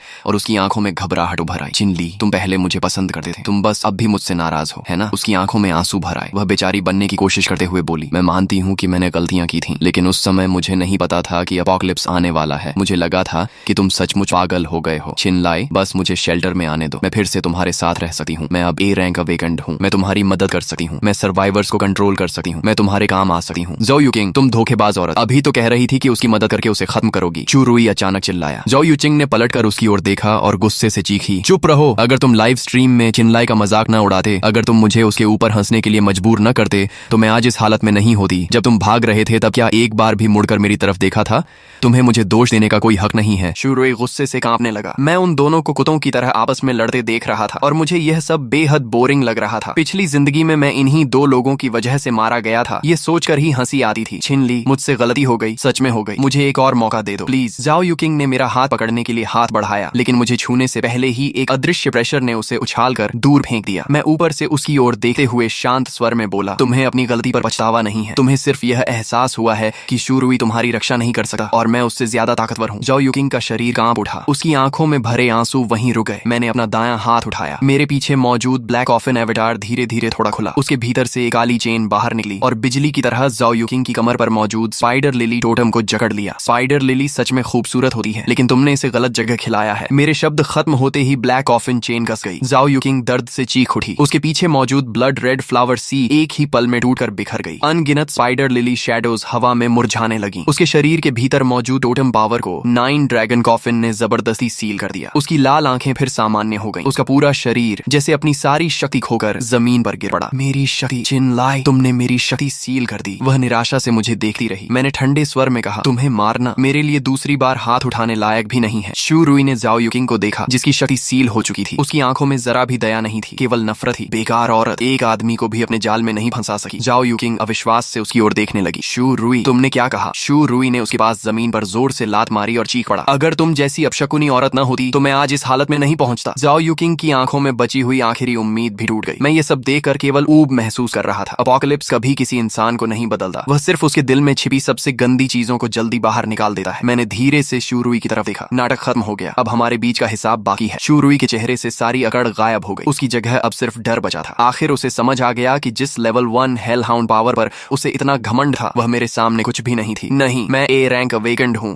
मैं दुनिया का सबसे ताकतवर इंसान हूँ। शू रुई पूरी तरह पागल हो गया। उसने आसमान की ओर सिर उठाकर जानवर जैसी दहाड़ लगाई। उसकी पीठ के कपड़े फट गए। उसके पीछे 5 मीटर से भी बड़ा काली आग में जलता हुआ 3-headed हेल हाउंड एवेटार प्रकट हुआ। उसका शरीर फूलने लगा, मांसपेशियां उभर आईं, दोनों हाथ तेज भेड़िए के पंजों में बदल गए और वह गंधक जैसी बदबू छोड़ता हुआ मेरी ओर झपटा। मर जा, बीच वाले कुत्ते के सिर ने मुंह खोला और काली आग की एक भयंकर लपट मेरी ओर फेंकी। सामने से आते इस विशाल हमले को देखकर मुझे बचने की भी जरूरत महसूस नहीं हुई। ए रैंक मेरे सामने कुत्ते के बराबर भी नहीं है। मैंने गहरी सांस ली। मेरे शरीर के भीतर ओरिजिन पावर से बदला हुआ भयानक ब्लड एनर्जी उफनती नदी की तरह गरज उठा। मैंने किसी एवेटार या टोटम पावर का इस्तेमाल नहीं किया, सिर्फ अपने शरीर की ताकत पर भरोसा किया। मेरा दायां मुका पीछे गया और फिर तोप के गोले की तरह आगे निकला। धड़ाम, भयानक पंच फोर्स ने काली आग को बीच से चीर दिया। मेरा मुका बिना रुके यूरुई के सबसे गर्वित हेल हाउंड हेड पर जा लगा। क्रैक, हड्डियां टूटने की डरावनी आवाज गूंज उठी। यूरुई का दायां हाथ तुरंत टूट गया। बची हुई पंच फोर्स उसकी छाती पर जा लगी। यूरुई के मुंह से खून का फव्वारा निकला। उसका विशाल शरीर टूटी हुई पतंग की तरह हवा में उड़ा और दूर जाकर जमीन पर बुरी तरह गिर पड़ा। तुमने अवतार भी इस्तेमाल नहीं किया, फिर भी इतने ताकतवर कैसे हो सकते हो? शूरुई ने अपनी धंसी हुई छाती पकड़ ली। उसकी आंखों में पहली बार सच्चा डर दिखाई दिया। मैं धीरे धीरे उसके सामने पहुंचा और ऊपर से उसे देखने लगा। छिन शाओ, मुझसे गलती हो गई, प्लीज मुझे छोड़ दो। मैंने उसकी ओर देखा। मेरी आंखों में कोई भावना नहीं थी। पिछली जिंदगी में तुमने मुझे बीस्टाइड के बीच धक्का दिया था, इस जिंदगी में मैं तुम्हें बीस्टाइड में नहीं धकेलूंगा। ये सुनते ही शूरुई की आंखों में डर की एक नई चमक उभर आई, लेकिन मैंने ठंडे स्वर में कहा, क्योंकि वह तुम्हारे लिए बहुत आसान सजा होगी। मैंने धीरे से हाथ उठाया। मेरे पीछे 9 ड्रैगन कॉफिन एवेटार फिर प्रकट हुआ। ब्लैक कॉफिन थोड़ा सा खुला और उसके भीतर से एक काली चेन निकली जो सीधा शूरुई के 3-headed हेल हाउंड टोटम में जा घुसी। शूरुई दर्द से चीख उठा। उसके पीछे का 3-headed हेल हाउंड एवेटार पागलों की तरह संघर्ष करने लगा, लेकिन 9 काले ड्रैगन शैडोज ने उसे मजबूती से दबा रखा था। क्रैक, टोटम की सतह पर एक दरार उभर आई। शूरुई के शरीर से निकल रही पावर तेजी से खत्म होने लगी। उसकी ताकत समुद्र की लहरों की तरह पीछे हट गई। उसका शरीर फिर सामान्य इंसान जैसा हो गया। वह एक घायल, कमजोर और शक्तिहीन आदमी बनकर जमीन पर गिर पड़ा। मेरी शक्ति, चिनली, मेरी शक्ति वापस करो! वह पागलों की तरह चिल्लाने लगा। मैंने उसकी ओर देखा और कहा, तुम्हें कुत्ता बनना पसंद था ना? आज से तुम कुत्ता बनने के भी लायक नहीं रहे। आसपास खड़े गुंडों ने शूरुई को देखा। उनकी आंखों का भाव बदल गया। अपोकलिप्स में कमजोर लोगों की कोई इज्जत नहीं होती। ऊपर से शूरुई ने अपनी जान बचाने के लिए रास्ते भर न जाने कितने लोगों को चारे की तरह इस्तेमाल किया था। अब उसकी सजा का समय आ चुका था। जल्द ही दर्द भरी चीखें गूंजने लगी। मैंने पीछे मुड़कर भी नहीं देखा। कुछ देर बाद शूरुई की आवाज हमेशा के लिए गायब हो गई। जमीन पर केवल एक फीका लेवल 1 गोल्डन कोर बचा था। मैंने उसे उठाकर हाफ लाइफ स्पेस में रख लिया। पिछली जिंदगी में जिसने मुझे बीस्टाइड में धक्का दिया था, इस जिंदगी में वह मुझे पूरी ताकत लगाने के लायक भी नहीं था। तभी अचानक आसमान से भारी गड़गड़ाहट जैसी आवाज आई। भयंकर रोटर साउंड हवा को चीरती हुई पास आने लगी। मैंने सिर उठाकर देखा। 3 मिलिट्री आर्म्ड हेलीकॉप्टर्स शेल्टर के ऊपर चक्कर लगा रहे थे। हेलीकॉप्टर्स धीरे धीरे नीचे उतरे। कैबिन डोर खुला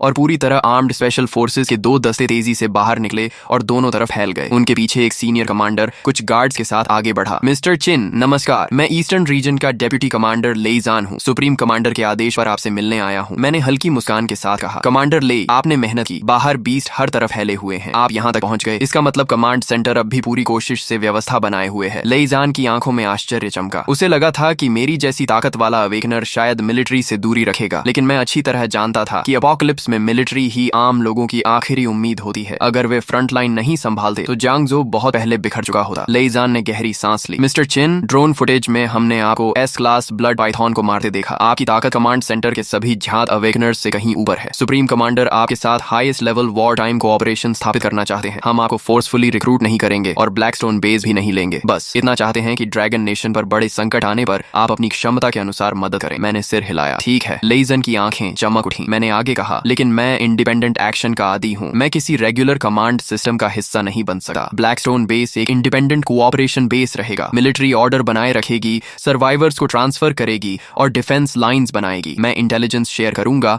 और जरूरत पड़ने पर हाई लेवल बीस्ट को खत्म करूंगा। रिसोर्सेज एक्सचेंज और इन्फॉर्मेशन शेयरिंग दोनों तरफ से होगी। यही सबसे एफिशिएंट तरीका है। लेइजान ने गंभीरता से सिर हिलाया। मैं आपकी बात ज्यों की त्यों सुप्रीम कमांडर तक पहुंचाऊंगा। मैंने कहा, चूंकि अब हम पार्टनर्स हैं तो मैं तुम्हें एक इंटेलिजेंस देता हूं। 3 दिन बाद रात 2 बजे ईस्ट सी में पहली लार्ज स्केल मरीन बीस्टाइड फूटेगी। एक level 5 deep sea ancient dragon 10 lakh नहीं बल्कि 1 लाख से अधिक सी बीस्ट को लेकर जांगजो पर हमला करेगा। अगर पहले से हेवी फायर पावर डिफेंस तैयार नहीं की गई तो जांगजो और पूरा ईस्टर्न रीजन भारी तबाही झेलेगा। लेइजन का चेहरा बदल गया। ठंडा पसीना उसकी पीठ तक बह गया। उसने मेरी आंखों में झूठ ढूंढने की कोशिश की, लेकिन उसे केवल शांति दिखाई दी। मिस्टर चिन, क्या यह जानकारी भरोसेमंद है? मैंने शांत स्वर में कहा। मैं 30 लाख लोगों की जान को मजाक नहीं बनाऊंगा। लेइजन ने तुरंत जवाब दिया। मैं अभी सुप्रीम कमांडर को रिपोर्ट करता हूँ और ईस्टर्न ईस्टर्न रीजन की पूरी शक्ति को डिफेंस प्रेपरेशन में लगा देता हूँ, मैंने आगे कहा। और मुझे कुछ हैवी मिलिट्री इक्विपमेंट चाहिए, high precision machine tools, special alloy materials, 10 warship grade automatic close defence cannon systems और कुछ इंडिविजुअल क्लाउड बॉम्ब्स। मैं इन्हें मुफ्त में नहीं मांग रहा, बदले में हाई लेवल बीस्ट इंटेलिजेंस सबसे पहले मिलिट्री को दूंगा। लेजान ने कुछ पल सोचा। ये स्ट्रेटेजिक रिसोर्सेज हैं, मुझे लॉन्गशुई से अनुमति लेनी होगी, लेकिन मेरी राय में यह डील फायदेमंद है। मैंने सिर हिलाया। ठीक है, लेजान ने गंभीरता से कहा। मिस्टर चिन, सहयोग के लिए धन्यवाद। मैंने जवाब दिया, मिलिट्री इंसानों की आखिरी सीमा की रक्षा करे और मैं उन मॉन्स्टर्स से निपटूंगा जिनसे तुम अभी नहीं निपट सकते। हर कोई अपना काम करे। लेजान ने सम्मान से सिर झुकाया। मैं आपके ये शब्द सुप्रीम कमांडर तक पहुंचाऊंगा। उसे जाते हुए देखते हुए मेरी आंखें गहरी हो गईं। लेवल 5 बीस्ट किंग, वही 9 ड्रैगन कॉफिन की पहली चेन खोलने की चाबी था। डीप सी एंशिएंट ड्रैगन का गोल्डन बॉक्स मुझे हर हाल में चाहिए था। 3 दिन पलक झपकते बीत गए। हेवी ट्रांसपोर्ट हेलीकॉप्टर्स, लगातार special machine tools, close defence cannon systems और क्लाउड बॉम्ब्स ब्लैकस्टोन बेस पहुंचाते रहे। बाकी स्ट्रेटेजिक सप्लाईज भी अलग अलग खेपों में भेजी जा रही थी। मैंने सब कुछ हाफ लाइफ स्पेस में रख लिया। शेल्टर की डिफेंस पावर कई गुना बढ़ गई। चौथे दिन रात 2 बजे मैं मॉनिटरिंग रूम की बड़ी लेदर चेयर पर बैठा था। हाथ में गरम ब्लैक कॉफी थी। ब्रदर लाई, बाहर बहुत तेज बारिश हो रही है, लेकिन ये बारिश काली क्यों है? चू शाओदाओ स्क्रीन देखते हुए बोला। मैंने कॉफी की चुस्की ली और गहरी नजरों से बाहर देखा। शुरू हो गया। लगभग उसी समय जांगजो ईस्टर्न कोस्ट डिफेंस लाइन पर लेजान रडार स्क्रीन को घूर रहा था। स्क्रीन पर अनगिनत लाल बिंदु सुनामी की तरह उनकी ओर बढ़ रहे थे। उसके चेहरे पर ठंडा पसीना बह रहा था। चिनली की जानकारी सच थी। ईस्ट सी बीस्ट टाइड आ चुकी थी। फायर, पूरा फायर पावर इस्तेमाल करो। उन्हें सिटी एरिया में घुसने मत दो। हमारे पीछे 30 लाख सर्वाइवर्स हैं। अगले ही पल आर्टिलरी पोजीशंस गरज उठी। हजारों शेल्स आग की लकीरें छोड़ते हुए कोस्ट लाइन पर गिरे। पूरा अंधेरा, आसमान दिन जैसा चमक उठा। लेकिन जब इल्यूमिनेशन फ्लेयर्स ऊपर पहुंचे तो फ्रंट लाइन के सभी सैनिकों के चेहरे पर निराशा छा गई। समुद्र के ऊपर दसियों हजार म्यूटेटेड सी बीस्ट्स लहरों को चीरते हुए बढ़ रहे थे। कुछ आर्मर्ड व्हीकल्स जितने बड़े म्यूटेटेड क्रैब्स थे, कुछ जहरीले कांटों से ढके एम्फीबियस फिशमैन और कुछ बेहद तेज सी स्नेक स्वार्म्स जो गोलाबारी के बीच भी पागलों की तरह आगे बढ़ रहे थे। लड़ाई शुरू होने के 10 मिनट के अंदर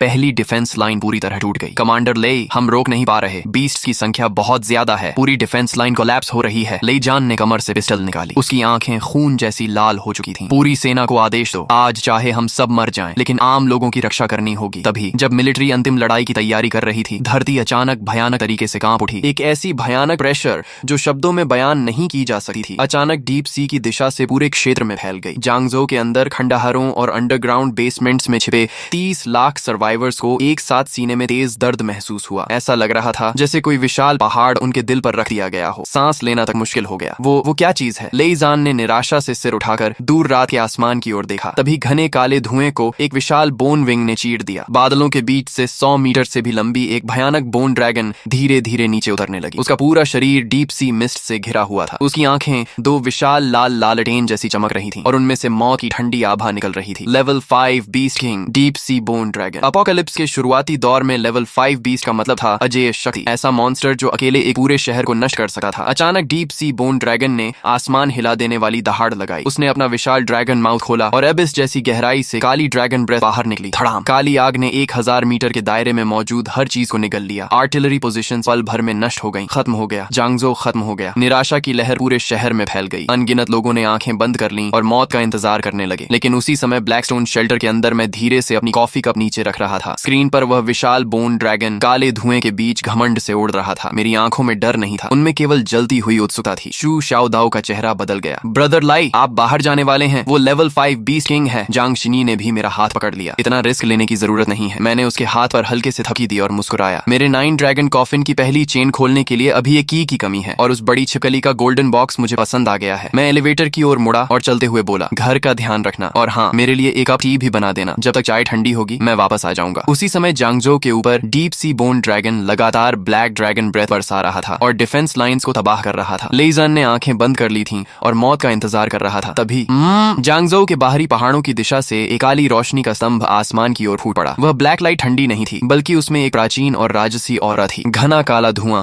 जबरदस्ती दोनों तरफ हट गया। वो क्या है? लेईजान ने तुरंत आंखें खोल दी। पूरे जांगजो के 30 लाख सर्वाइवर्स और फ्रंट लाइन पर बचे हुए सैनिकों ने एक साथ ब्लैकस्टोन बेस की दिशा में देखा। सबकी नजरों के सामने एक लंबा युवा उस ब्लैक गोल्ड लाइट पिलर के सहारे आसमान की ओर कदम बढ़ा रहा था। उसने कोई फ्लाइंग इक्विपमेंट इस्तेमाल नहीं किया था। वह बस हवा में ऐसे चल रहा था जैसे उसके पैरों के नीचे अदृश्य सीढ़ियां हों। वो मिस्टर चिन है। चिनली आ गया। लेईजान उत्साह से कांप उठा। जैसे जैसे मैं ऊपर चढ़ता गया, मेरे पीछे का 9 ड्रैगन कॉफिन टोटम पूरी तरह खुल गया। 9 विशाल ब्लैक ड्रैगन्स आसमान में फैल गए। उनके शरीर सैकड़ों मीटर लंबे थे। उनकी ब्लड रेड ड्रैगन आईज एक साथ खुल गईं। वे एक प्राचीन ब्लैक कॉफिन को खींच रहे थे जो पूरे जांगजो के ऊपर तैर रही थी। कॉफिन पर बंधी ब्लड रेड चेन्स धीरे धीरे कांप रही थीं। एक सर्वोच्च, प्राचीन और अछूती फॉरबिडन ऑरा समुद्री लहर की तरह पूरे जांगजो में फैल गई। इस प्रेशर के नीचे नीचे मौजूद 1 लाख म्यूटेटेड सी बीस्ट्स जो अभी तक पागलों की तरह हमला कर रहे थे, अचानक डर से चीख उठे। वे सभी जमीन पर गिर पड़े और कांपने लगे। ब्लैकस्टोन बेस के मिस्टर चिन, वो जांगजो को बचाने आ गए हैं। अनगिनत सर्वाइवर्स खंडहरों से बाहर झांकने लगे। उनकी आंखों में आश्चर्य, राहत और सम्मान भरा हुआ था। मैं 1000 मीटर की ऊंचाई पर खड़ा था और दूर उस 100 मीटर लंबे डीप सी बोन ड्रैगन को देख रहा था। उसके विशाल शरीर के सामने मैं चींटी जितना छोटा दिखाई दे रहा था, लेकिन मेरे पीछे मौजूद 9 ड्रैगन कॉफिन उससे भी अधिक प्राचीन, रहस्यमयी और भयावह लग रही थी। दुःस्वप्न जैसा दृश्य था। डीप सी बोन ड्रैगन ने मेरी चुनौती महसूस कर ली। उसकी ब्लड रेड आईज मुझे घूरने लगीं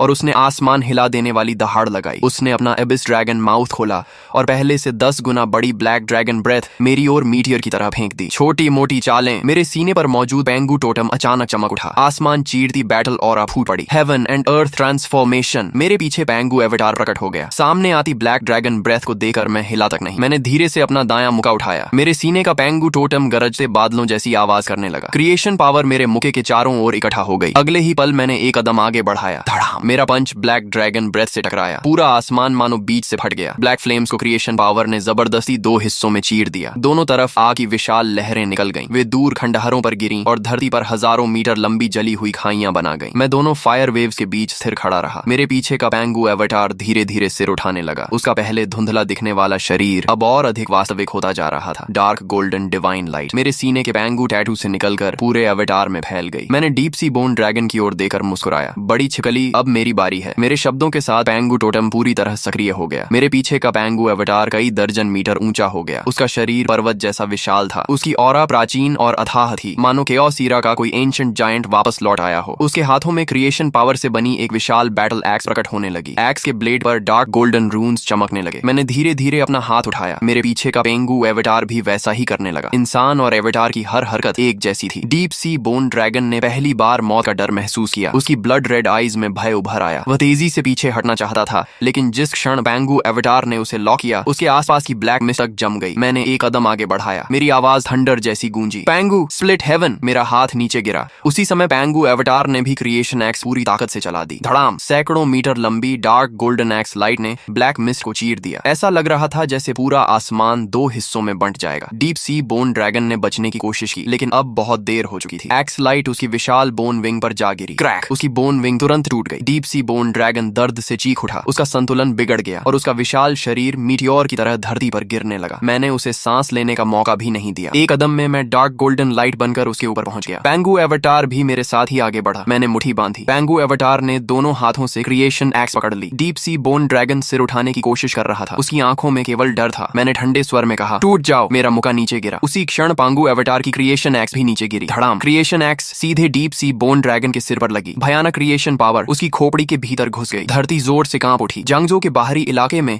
दर्जनों मीटर गहरा एक विशाल क्रेटर बन गया। पत्थर आसमान में उड़ गए। डीप सी बोन ड्रैगन का विशाल शरीर क्रेटर के बीच धंस गया। उसकी ब्लड रेड आईज की रोशनी तेजी से बुझने लगी। पेंगू एवेटार धीरे धीरे गायब हो गया। डार्क गोल्डन लाइट भी खत्म होने लगी। मैं क्रेटर के किनारे खड़ा था। मेरे सीने का पेंगू टैटू अब भी हल्का चमक रहा था। Level 5 Overlord deep sea bone dragon मर चुका था। लड़ाई इतनी जल्दी खत्म हुई कि कोई समझ भी नहीं पाया। मेरे उड़ने से लेकर लेवल 5 बीस्ट किंग को मारने तक पूरा युद्ध 3 मिनट से भी कम समय में खत्म हो गया। ब्लैक मिस्ट हट गई। ब्लड मून की लाल रोशनी फिर धरती पर फैल गई। मैंने हेवन एंड अर्थ ट्रांसफॉर्मेशन खत्म कर दी और सामान्य आकार में लौट आया। मैं सीधे ड्रैगन के विशाल सिर पर उतरा। मैंने अपनी उंगलियों को ब्लेड की तरह इस्तेमाल किया और उसकी खोपड़ी चीर दी। उसके अंदर से बास्केटबॉल जितना बड़ा एक लेवल 5 गोल्डन बॉक्स निकला जो ब्लैक गोल्ड लाइट से चमक रहा था। उसके भीतर समुद्र जैसी विशाल एनर्जी महसूस करके मैं संतुष्ट हो गया और उसे हाफ लाइफ स्पेस में रख लिया। नीचे मौजूद 1 लाख सी बीस्ट्स अपने बीस्ट किंग की मौत के बाद पूरी तरह टूट गए। वे समुद्र की ओर भागने लगे। जांगजो बच चुका था। मिस्टर चिन! जांगजो के 30 लाख लोगों को बचाने के लिए धन्यवाद। पूरे शहर में धन्यवाद की आवाजें गूंज उठी। मैं ड्रैगन के सिर पर खड़ा था और हाथ में लेवल 5 गोल्डन बॉक्स पकड़े हुए था। मैंने इन तारीफों पर ध्यान नहीं दिया। मैंने लेजन की ओर देखा और शांत स्वर में कहा, कमांडर ले, ऐसा मत कहिए। अगर ऑर्डर फोर्सेस ने बीस्टाइड को सामने से नहीं रोका होता तो जांगजो शायद मेरे आने तक टिक ही नहीं पाता। लेजन कुछ पल के लिए चुप रह गया। मैंने आगे कहा, यह युद्ध मैंने अकेले नहीं जीता। फ्रंट लाइन पर जो सैनिक मारे गए उन्होंने भी इस शहर को बचाया है। लेजन की आंखें लाल हो गईं। उसके पीछे खड़े कई ऑफिसर ऑफिसर्स ने भी सिर झुका लिया। मैंने golden box half life space में रख दिया। अब सर्वाइवर्स को ट्रांसफर करो और डिफेंस लाइन को रिपेयर करो। बीस्ट साइड का पीछे हटना केवल अस्थायी है, असली डिजास्टर अभी बाकी है। लेईजान ने गंभीरता से कहा। मिस्टर चिन, निश्चिंत रहिए, ऑर्डर फोर्सेस जांगजो को संभाल लेंगी। मैंने कहा, अगर लेवल 5 से ऊपर का बीस्ट दिखाई दे तो मुझे तुरंत खबर देना। हाई लेवल बीस्ट से मैं निपटूंगा। इतना कहकर मैंने समय बर्बाद नहीं किया। ब्लैक गोल्ड लाइट चमकी और मैं लाइट स्ट्रीम बनकर ब्लैकस्टोन शेल्टर वापस लौट गया। शेल्टर का विशाल गेट बंद हो गया। मैं मॉनिटरिंग रूम में पहुंचा और मेज पर रखी टी का कप उठाकर एक घूंट लिया।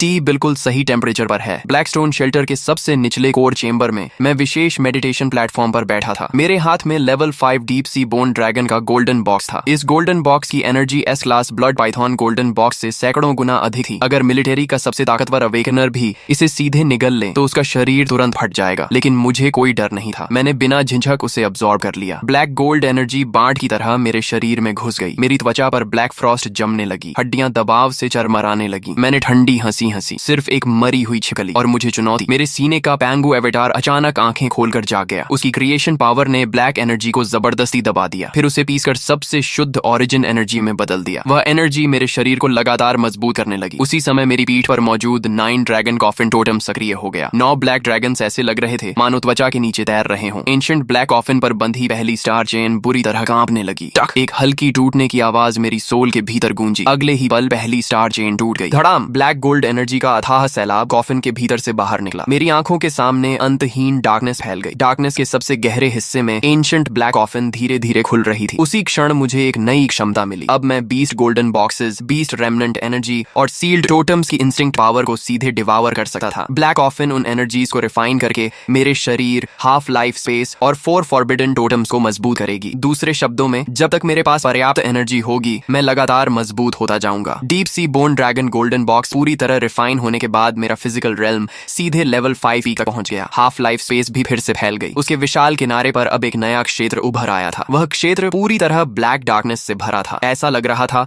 मानो एंशिएंट ब्लैक कॉफिन की शैडो वहां मौजूद हो। वह शांत, मृत और अथाह था। मुझे एक मजबूत एहसास हुआ कि जैसे जैसे 9 ड्रैगन कॉफिन की बाकी चेन्स टूटेंगी, ये darkness region half life space से भी अधिक भयावह और रहस्यमयी जगह बन जाएगा। मैंने धीरे धीरे आंखें खोली। पूरे शरीर की हड्डियां गरजते बादलों जैसी आवाज करने लगी। कॉफिन डिवावर, बुरा नहीं, आज से हर बीस्ट मेरे लिए सिर्फ एनर्जी सोर्स है। अगली सुबह ब्लैकस्टोन बेस के अंडरग्राउंड ट्रेनिंग ग्राउंड में मैं अलॉय फ्लोर पर पद्मासन लगाकर बैठा था। Deep sea bone dragon golden box को रिफाइन करने के बाद मेरे शरीर का ब्लड एनर्जी पहले से कई गुना अधिक शक्तिशाली हो चुका था। 9 ड्रैगन कॉफिन की पहली चेन खुल चुकी थी। कॉफिन डिवावर एबिलिटी भी पूरी तरह मेरे शरीर का हिस्सा बन गई थी। अब सामान्य गोल्डन बॉक्सेस से मिलने वाला इंप्रूवमेंट बहुत सीमित हो गया था। अगर मुझे और मजबूत बनना था तो मुझे और भी ऊंचे लेवल के बीस्ट का शिकार करना होगा, कम से कम लेवल 4 या उससे ऊपर के। तभी शू शाओदाओ अंदर आया। उसकी आंखों में उत्साह भरा हुआ था। ब्रदर ली, कल रात आपने अकेले लेवल 5 एंशिएंट ड्रैगन को मार दिया। मैं और चिनी तो लगभग कुछ कर ही नहीं पाए। अगर ऐसा ही चलता रहा तो हम दोनों सिर्फ आपका बोझ बनकर रह जाएंगे। दूसरी ओर से जांग शिन्नी भी अंदर आई। उसने ब्लैक कॉम्बैट सूट पहन रखा था। उसके लंबे बाल पीछे बंधे हुए थे। उसके चेहरे पर हमेशा वाली शांति थी, लेकिन आंखों में लड़ने की इच्छा साफ दिख रही थी। मुझे भी रियल कॉम्बैट की जरूरत है। केवल गोल्डन बॉक्सेस अब्सॉर्ब करके लेवल बढ़ाने से असली ताकत हासिल नहीं होती। मैंने दोनों की ओर देखकर सिर हिलाया। यही बात मैं खुद भी सोच रहा था। शू शाओदाओ के अर्लंग डिवाइन जनरल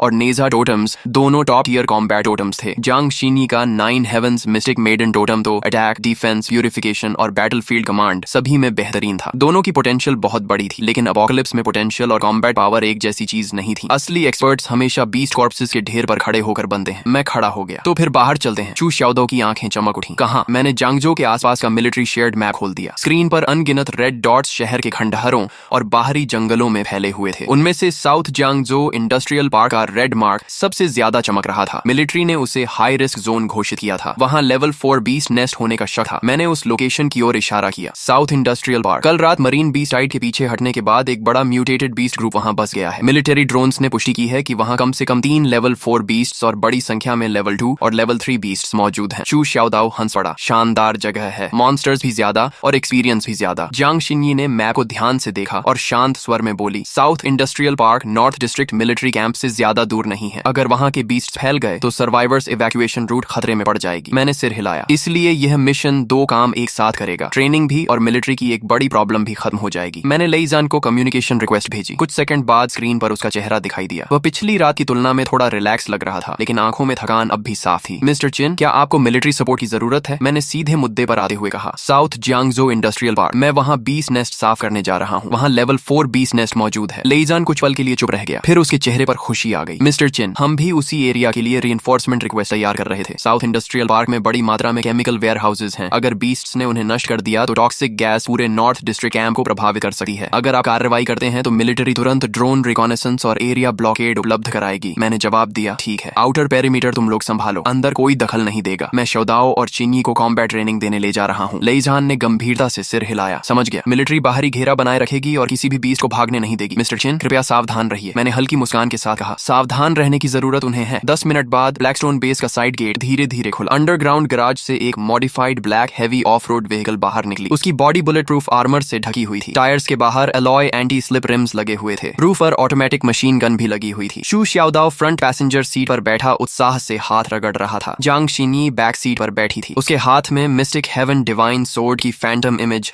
हल्की हल्की दिखाई दे रही थी। मैं ड्राइवर सीट पर बैठा और एक्सेलरेटर दबा दिया। इंजन ने किसी बीस्ट की दहाड़ जैसी आवाज निकाली। काली off road vehicle Blackstone base से निकलकर दक्षिण की ओर पहाड़ी रास्ते पर दौड़ने लगी। रास्ते भर ब्लैक मिस्ट अभी पूरी तरह नहीं हटी थी। हाईवे के दोनों तरफ बीस्ट द्वारा चबाई गई छोड़ी हुई गाड़ियां बिखरी पड़ी थीं। कभी कभी कुछ लो लेवल म्यूटेटेड बीस्ट्स बाहर निकल आते, लेकिन व्हीकल के पास पहुंचने से पहले ही रूफ पर लगी ऑटोमेटिक मशीन गन उन्हें छलनी कर देती। आधे घंटे बाद साउथ इंडस्ट्रियल पार्क हमारे सामने था। जो कभी रोशनी से जगमगाता मॉडर्न इंडस्ट्रियल जोन था, वह अब पूरी तरह मॉन्स्टर्स का नेस्ट बन चुका था। फैक्ट्रीज ढह चुकी थीं, रोड्स मुड़ तुड़ गई थीं और हवा में तीखी केमिकल स्मेल फैली हुई थी। शू शाओदाओ ने डोर खोला और कूद कर नीचे उतर गया। ब्रदर लाई, कैसे लड़ना है? मैंने इंडस्ट्रियल पार्क के गहरे हिस्से की ओर देखा। वहां 3 ऐसी ऑराज थीं जो बाकी बीस्ट से कहीं अधिक शक्तिशाली थीं। 2 लेवल 4 आयरन आर्मर्ड लिजर्ड्स और एक level 4 poison mist spider queen. इनके अलावा सैकड़ों लेवल 2 और लेवल 3 बीस्ट्स भी मौजूद थे। मेरे लिए ये सब अब कोई बड़ी बात नहीं थी, लेकिन शू शाओदाओ और जांग शिनी के लिए यह परफेक्ट ट्रेनिंग ग्राउंड था। मैंने हाथ उठाया। मेरी पीठ पर 9 ड्रैगन कॉफिन हल्का कंपन करने लगी। एक अदृश्य प्रेशर पूरे इंडस्ट्रियल पार्क पर छा गया। सभी लो लेवल बीस्ट्स की गति तुरंत धीमी हो गई,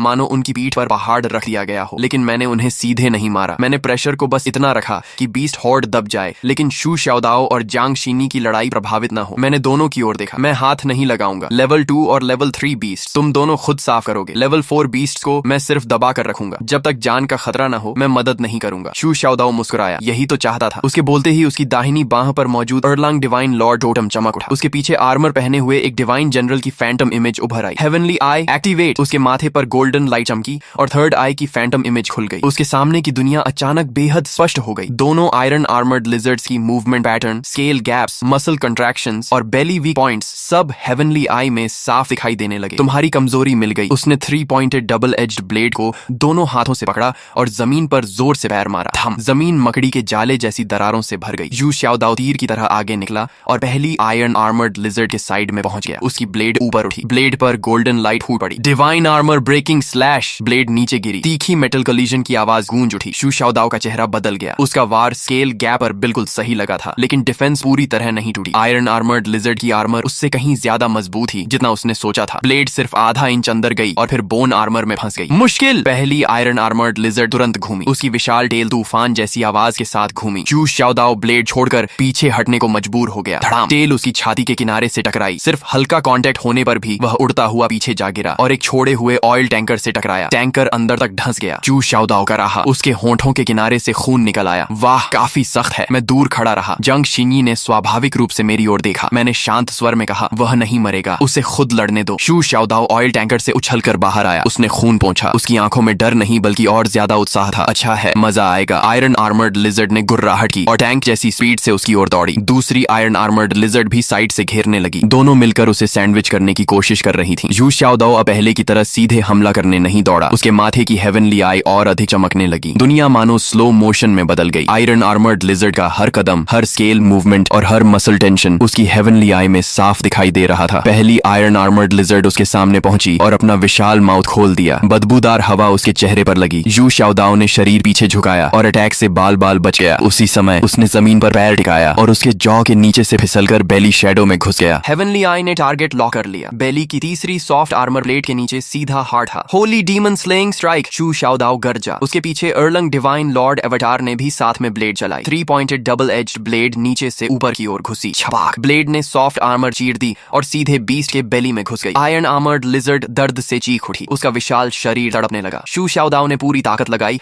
और ब्लेड को ऊपर की ओर ओर खींच दिया। खुल जा! चीरने की आवाज के साथ बीस्ट के बेली में विशाल घाव बन गया। उसका भारी शरीर जमीन पर गिर पड़ा, लेकिन शू शाओदाओ को आराम करने का मौका भी नहीं मिला। दूसरी आयरन आर्मर्ड लिजर्ड पीछे से आ गई। उसने शू शाओदाओ पर हमला नहीं किया, इसके बजाय वह बगल की आधी ढही हुई केमिकल स्टोरेज फैक्ट्री की ओर दौड़ी। जांग शिनी का चेहरा बदल गया। वह केमिकल टैंक उड़ाना चाहती है। अगर वे फट गए तो पॉइजन गैस पूरे इंडस्ट्रियल पार्क में फैल जाएगी। शू शाओदाओ ने तुरंत सिर उठाया। उसकी हेवनली आई की गोल्डन लाइट और तेज हो गई। भागना चाहती है? लिटिल मास्टर के साथ यहीं रुक। उसने अपनी ब्लेड जमीन में गाड़ दी। उसके पीछे अर्लंग डिवाइन लॉर्ड एवटार और अधिक वास्तविक हो गया। एवटार के माथे पर भी गोल्डन हेवनली आई खुल गई। दोनों हेवनली आईज की गोल्डन लाइट आपस में जुड़ गई। अगले ही पल दूसरी आयरन आर्मर्ड लिजर्ड पूरी तरह लॉक हो गई। हेवनली आई सोल लॉक। विशाल बीस्ट का शरीर अचानक रुक गया। ऐसा लगा जैसे अदृश्य चेन्स ने उसे बांध दिया हो। वह पागलों की तरह संघर्ष करने लगी। उसके पंजे जमीन में गहरे गड्ढे खोद रहे थे, लेकिन वह गोल्डन लॉक से छूट नहीं पा रही थी। शू शाओदाओ का चेहरा तेजी से पीला पड़ गया। यह स्किल उसकी वर्तमान स्ट्रेंथ के लिए बहुत भारी थी, लेकिन उसकी आंखों में केवल उत्साह था। उसने सिर उठाया और मुस्कुराया। यह वार तुम्हें विदा करने के लिए है। आसमान में ब्लैक मिस्ट को एक गोल्डन ब्लेड लाइट ने चीर दिया। बादलों के बीच एक विशाल 3 पॉइंटेड डबल एज्ड ब्लेड की फैंटम इमेज उभर आई। उसकी लंबाई दर्जनों मीटर थी। गोल्डन लाइट उस पर बह रही थी। उसकी शार्प ऑरा मानो हेवनली जजमेंट जैसी थी। पूरे इंडस्ट्रियल पार्क की हवा जैसे जम गई। शू शाओदाओ ने जमीन में गड़ी ब्लेड को खींचा और बीस्ट की ओर पूरी ताकत से वार किया। Divine judgment slash! अगले ही पल आसमान की विशाल ब्लेड शैडो नीचे गिरी। धड़ाम! गोल्डन ब्लेड सीधे आयरन आर्मर्ड लिजर्ड के सिर पर गिरी। उसकी भारी आर्मर तुरंत टूट गई। विशाल बीस्ट को जमीन में दबा दिया गया। धरती पर दर्जनों मीटर लंबी दरार बन गई। पत्थर आसमान में उड़ गए। धूल का बादल फैल गया। जब गोल्डन लाइट गायब हुई तब लेवल 4 आयरन आर्मर्ड लिजर्ड गहरे गड्ढे में पड़ी थी और बिल्कुल हिल नहीं रही थी। शू शाओदाओ ने मेरी ओर देकर हंसते हुए पूछा, ये मूव कैसा था? स्टाइलिश था ना? मैंने फैक्ट्री के बीचों बीच बनी उस विशाल ब्लेड मार्क को देखा और कहा, ठीक था, लेकिन एनर्जी कंजम्पशन बहुत ज्यादा है। शू शाओदाओ हंस पड़ा। स्टाइल होनी चाहिए, बाकी सब बाद में। काफी देर आराम करने के बाद उसने दोनों आयरन आर्मर्ड लिजर्ड्स के सिर फाड़कर 2 लेवल 4 गोल्डन बॉक्सेस निकाल लिए। जैसे ही गोल्डन बॉक्सेस उसके हाथ में आए, उसकी बाह पर मौजूद अर्लांग डिवाइन लॉर्ड टोटम हल्का कांप उठा। उसके माथे की हेवनली आई फैंटम भी चमकी। लगातार 2 लेवल 4 बीस्ट को मारने के बाद उसका टोटम अपने बॉटल नेक को तोड़ने लगा था, लेकिन उसने गोल्डन बॉक्सेस तुरंत अब्सॉर्ब नहीं किए। अभी अभी हेवनली आई और डिवाइन जजमेंट स्लैश का लगातार इस्तेमाल करने से उसके ब्लड एनर्जी रिजर्व्स लगभग खत्म हो चुके थे। इस हालत में अगर वह जबरदस्ती लेवल 4 गोल्डन बॉक्स अब्सॉर्ब करता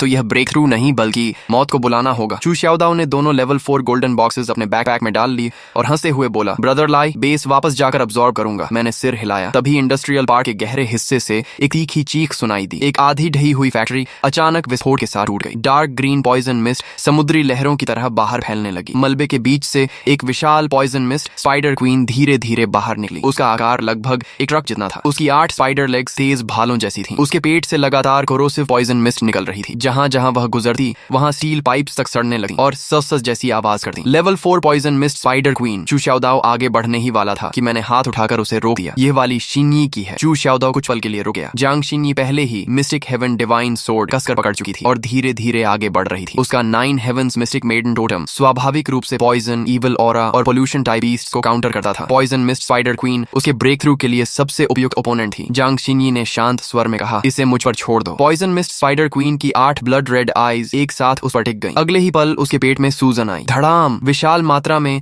डार्क ग्रीन पॉइजन मिस्ट बाहर निकली और बांट की तरह जांग शिन्यी की ओर बढ़ी। जांग शिन्यी पीछे नहीं हटी। उसकी पीठ पर 6 व्हाइट विंग्स धीरे धीरे फैल गईं। शुद्ध व्हाइट लाइट उसके शरीर से बाहर फैलने लगी। मिस्टिक मेडन प्यूरिफिकेशन डोमेन भनन। उसके चारों ओर एक सेमी ट्रांसपेरेंट व्हाइट डोमेन फैल गया। पॉइजन मिस्ट जैसे ही डोमेन से टकराई, सस की आवाज आने लगी। बड़ी मात्रा में पॉइजन मिस्ट व्हाइट स्मोक में बदल गई। लेकिन स्पाइडर क्वीन सिर्फ पॉइजन स्प्रे करने वाली बीस्ट नहीं थी। उसकी 8 स्पाइडर लेग्स अचानक जमीन में धंस गईं। अगले ही पल दर्जनों पॉइजन थ्रेड्स मलबे के बीच से निकलकर जांग शिन्यी की ओर चारों दिशाओं से बढ़े। जांग शिन्यी ने सामने के थ्रेड्स काट दिए, लेकिन और थ्रेड्स साइड और बैक से आने लगे। छप! एक थ्रेड उसकी बाह को छू गया। कॉम्बैट सूट तुरंत कट गया और उसकी स्किन पर डार्क ग्रीन निशान उभर आया। शू शाओदाओ का चेहरा बदल गया। शिन्यी! जांग शिन्यी ने पीछे मुड़कर नहीं देखा। उसने बाएं हाथ से घाव को पकड़ा। 9 हेवंस मिस्टिक मेडन टोटम चमका। सॉफ्ट व्हाइट लाइट घाव पर फैली और पॉइजन तेजी से बाहर निकल गया। मैं ठीक हूँ। उसने स्पाइडर क्वीन की ओर देखा। उसकी आंखें और शांत हो गईं। ये सिर्फ पॉइजन नहीं फैला रही, ये स्पाइडर वेब फॉर्मेशन बना रही है। मैं दूर खड़ा हल्का सा मुस्कुराया। जांग शिन्यी की कॉम्बैट टैलेंट मेरी उम्मीद से भी बेहतर थी। स्पाइडर क्वीन ने फिर से चीख लगाई। पूरे फैक्ट्री रूइंस में फैले poison threads dark green light से चमकने लगे। कुछ ही मिनटों में उसने पूरे बैटलफील्ड को एक विशाल पॉइजन वेब में बदल दिया था। अगर जांग शिन्यी एक भी गलत कदम रखती तो वह पॉइजन थ्रेड्स में फंस जाती। जांग शिन्यी ने आंखें बंद कर लीं। उसके पीछे 9 हेवंस मिस्टिक मेडन एवटार उभर आया। इस बार उसने सोर्ड नहीं चलाई। उसने प्यूरिफिकेशन डोमेन को सिकोड़कर केवल अपने आसपास 3 मीटर तक सीमित कर दिया। डोमेन छोटा हो गया लेकिन प्यूरिफिकेशन पावर कई गुना बढ़ गई। उसने पहला कदम आगे बढ़ाया। उसके पैर के नीचे चमका पॉइजन थ्रेड तुरंत राख बन गया। दूसरा कदम, तीसरा कदम, जहां जहां वह चलती पॉइजन वेब में व्हाइट से पाथ बनता जाता। धीरे धीरे उसका शरीर धुंधला होने लगा। वह चांदनी की किरण जैसी पॉइजन वेब के बीच से गुजर रही थी। स्पाइडर क्वीन की 8 आंखें पागलों की तरह घूम रही थीं, लेकिन वह उसकी सही पोजीशन पकड़ नहीं पा रही थी। अगले ही पल स्पाइडर क्वीन उछलकर ऊपर गई और लगभग लिक्विड फॉर्म में कॉम्प्रेस किया हुआ पॉइजन बॉल नीचे फेंक दिया। पॉइजन बॉल हवा को रोड कर रही थी। जांग शिन्यी ने अचानक आंखें खोल दी। मिस्टिक हेवन डिवाइन सोर्ड चमक उठी। होली लाइट ब्रेक, उसने सोर्ड चलाई। व्हाइट सोर्ड लाइट ने पॉइजन बॉल को बीच से काट दिया। पॉइजन लिक्विड उसके दोनों तरफ गिरा और जमीन में 2 बड़े गड्ढे बना दिए। लेकिन उसी समय जांग शिन्यी पॉइजन रेन को पार करके स्पाइडर क्वीन के नीचे पहुंच चुकी थी। उसने दोनों हाथों से सोर्ड पकड़ी। उसकी पीठ की 6 विंग्स एक साथ बंद हो गई। सारी purification power sword as per इकट्ठी हो गई। उस पल पूरी दुनिया में केवल वही व्हाइट सोर्ड लाइट दिखाई दे रही थी। 9 heavens purification slash. White sword light आसमान तक उठ गई।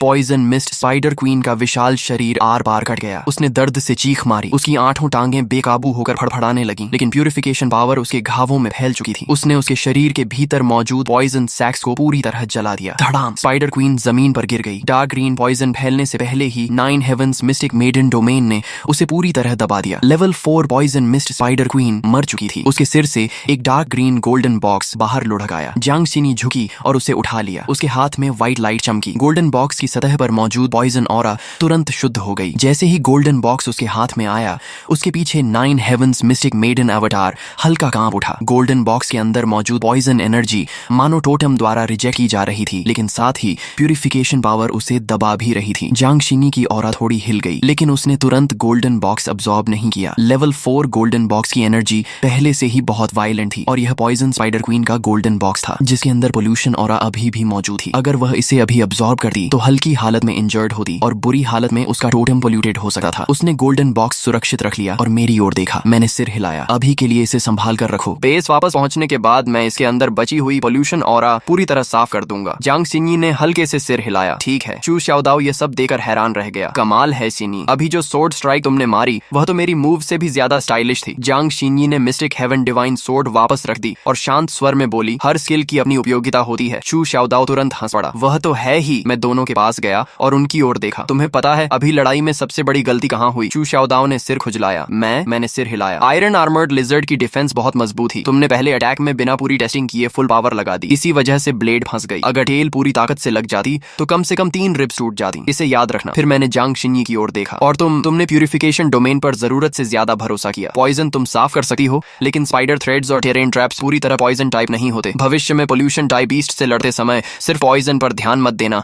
यह भी देखना कि वह बैटलफील्ड कैसे कंट्रोल कर रही है। जांग शिन्यी ने गंभीरता से सिर हिलाया। समझ गई। मैंने दोनों से कहा, गोल्डन बॉक्सेस संभाल कर रखो। Low level golden boxes realm को स्टेबल करने के काम आती है, लेकिन लेवल 3 और उससे ऊपर की गोल्डन बॉक्सेस, खासकर लेवल 4 गोल्डन बॉक्सेस, बैटलफील्ड पर कभी सीधे अब्सॉर्ब मत करना। यू शाओदाओ ने पूछा, क्यों? अभी तो मुझे लगा एयरलंग टोटम जलने वाली है। मैंने जवाब दिया, वह टोटम रेजोनेंस था। इसका मतलब है कि तुम्हारा बॉटल नेक ढीला पड़ चुका है। लेकिन गोल्डन बॉक्स के अंदर सिर्फ एनर्जी नहीं होती, उसके अंदर बीस्ट की वायलेंट विल और पोल्यूशन ऑरा भी होती है। लो लेवल गोल्डन बॉक्सेस में यह कम होती है, लेकिन हाई लेवल गोल्डन बॉक्सेस को बिना फिल्टर किए अब्सॉर्ब किया तो हल्के में टोटम बैकलैश होगा और गंभीर स्थिति में डेस्टिनी पोल्यूशन तक हो सकती है। जियांग शिन्यी ने अपने हाथ में मौजूद poison mist spider queen golden box को देखा। उसकी सतह पर मौजूद पॉइजन एनर्जी भले ही काफी हद तक प्यूरिफाई हो चुकी थी, लेकिन अंदर अब भी डार्क ग्रीन मिस्ट बह रही थी। वह तुरंत मेरी बात समझ गई। तो पहले फिल्टर करना होगा। मैंने सिर हिलाया। हाँ, बेस लौटकर मैं कॉफिन डिवावर एबिलिटी से इन्हें रिफाइन करूंगा। पोल्यूशन ऑरा और वायलेंट विल अलग कर दूंगा। सिर्फ फ्यूअर टोटम एनर्जी बचेगी। उसके बाद अब्सॉर्ब करोगे तो ब्रेक थ्रू पूरी तरह स्टेबल होगा। साउथ इंडस्ट्रियल पार्क की सारी गोल्डन बॉक्सेस इकट्ठी कर ली गई। लेवल 1 गोल्डन बॉक्सेस कई 100 थी। लेवल 3 गोल्डन बॉक्सेस 20 से ज्यादा थी। लेवल 4 गोल्डन बॉक्सेस कुल 3 थी। पॉइजन मिस्ट स्पाइडर क्वीन की गोल्डन बॉक्स जांग शिन्यी को मिली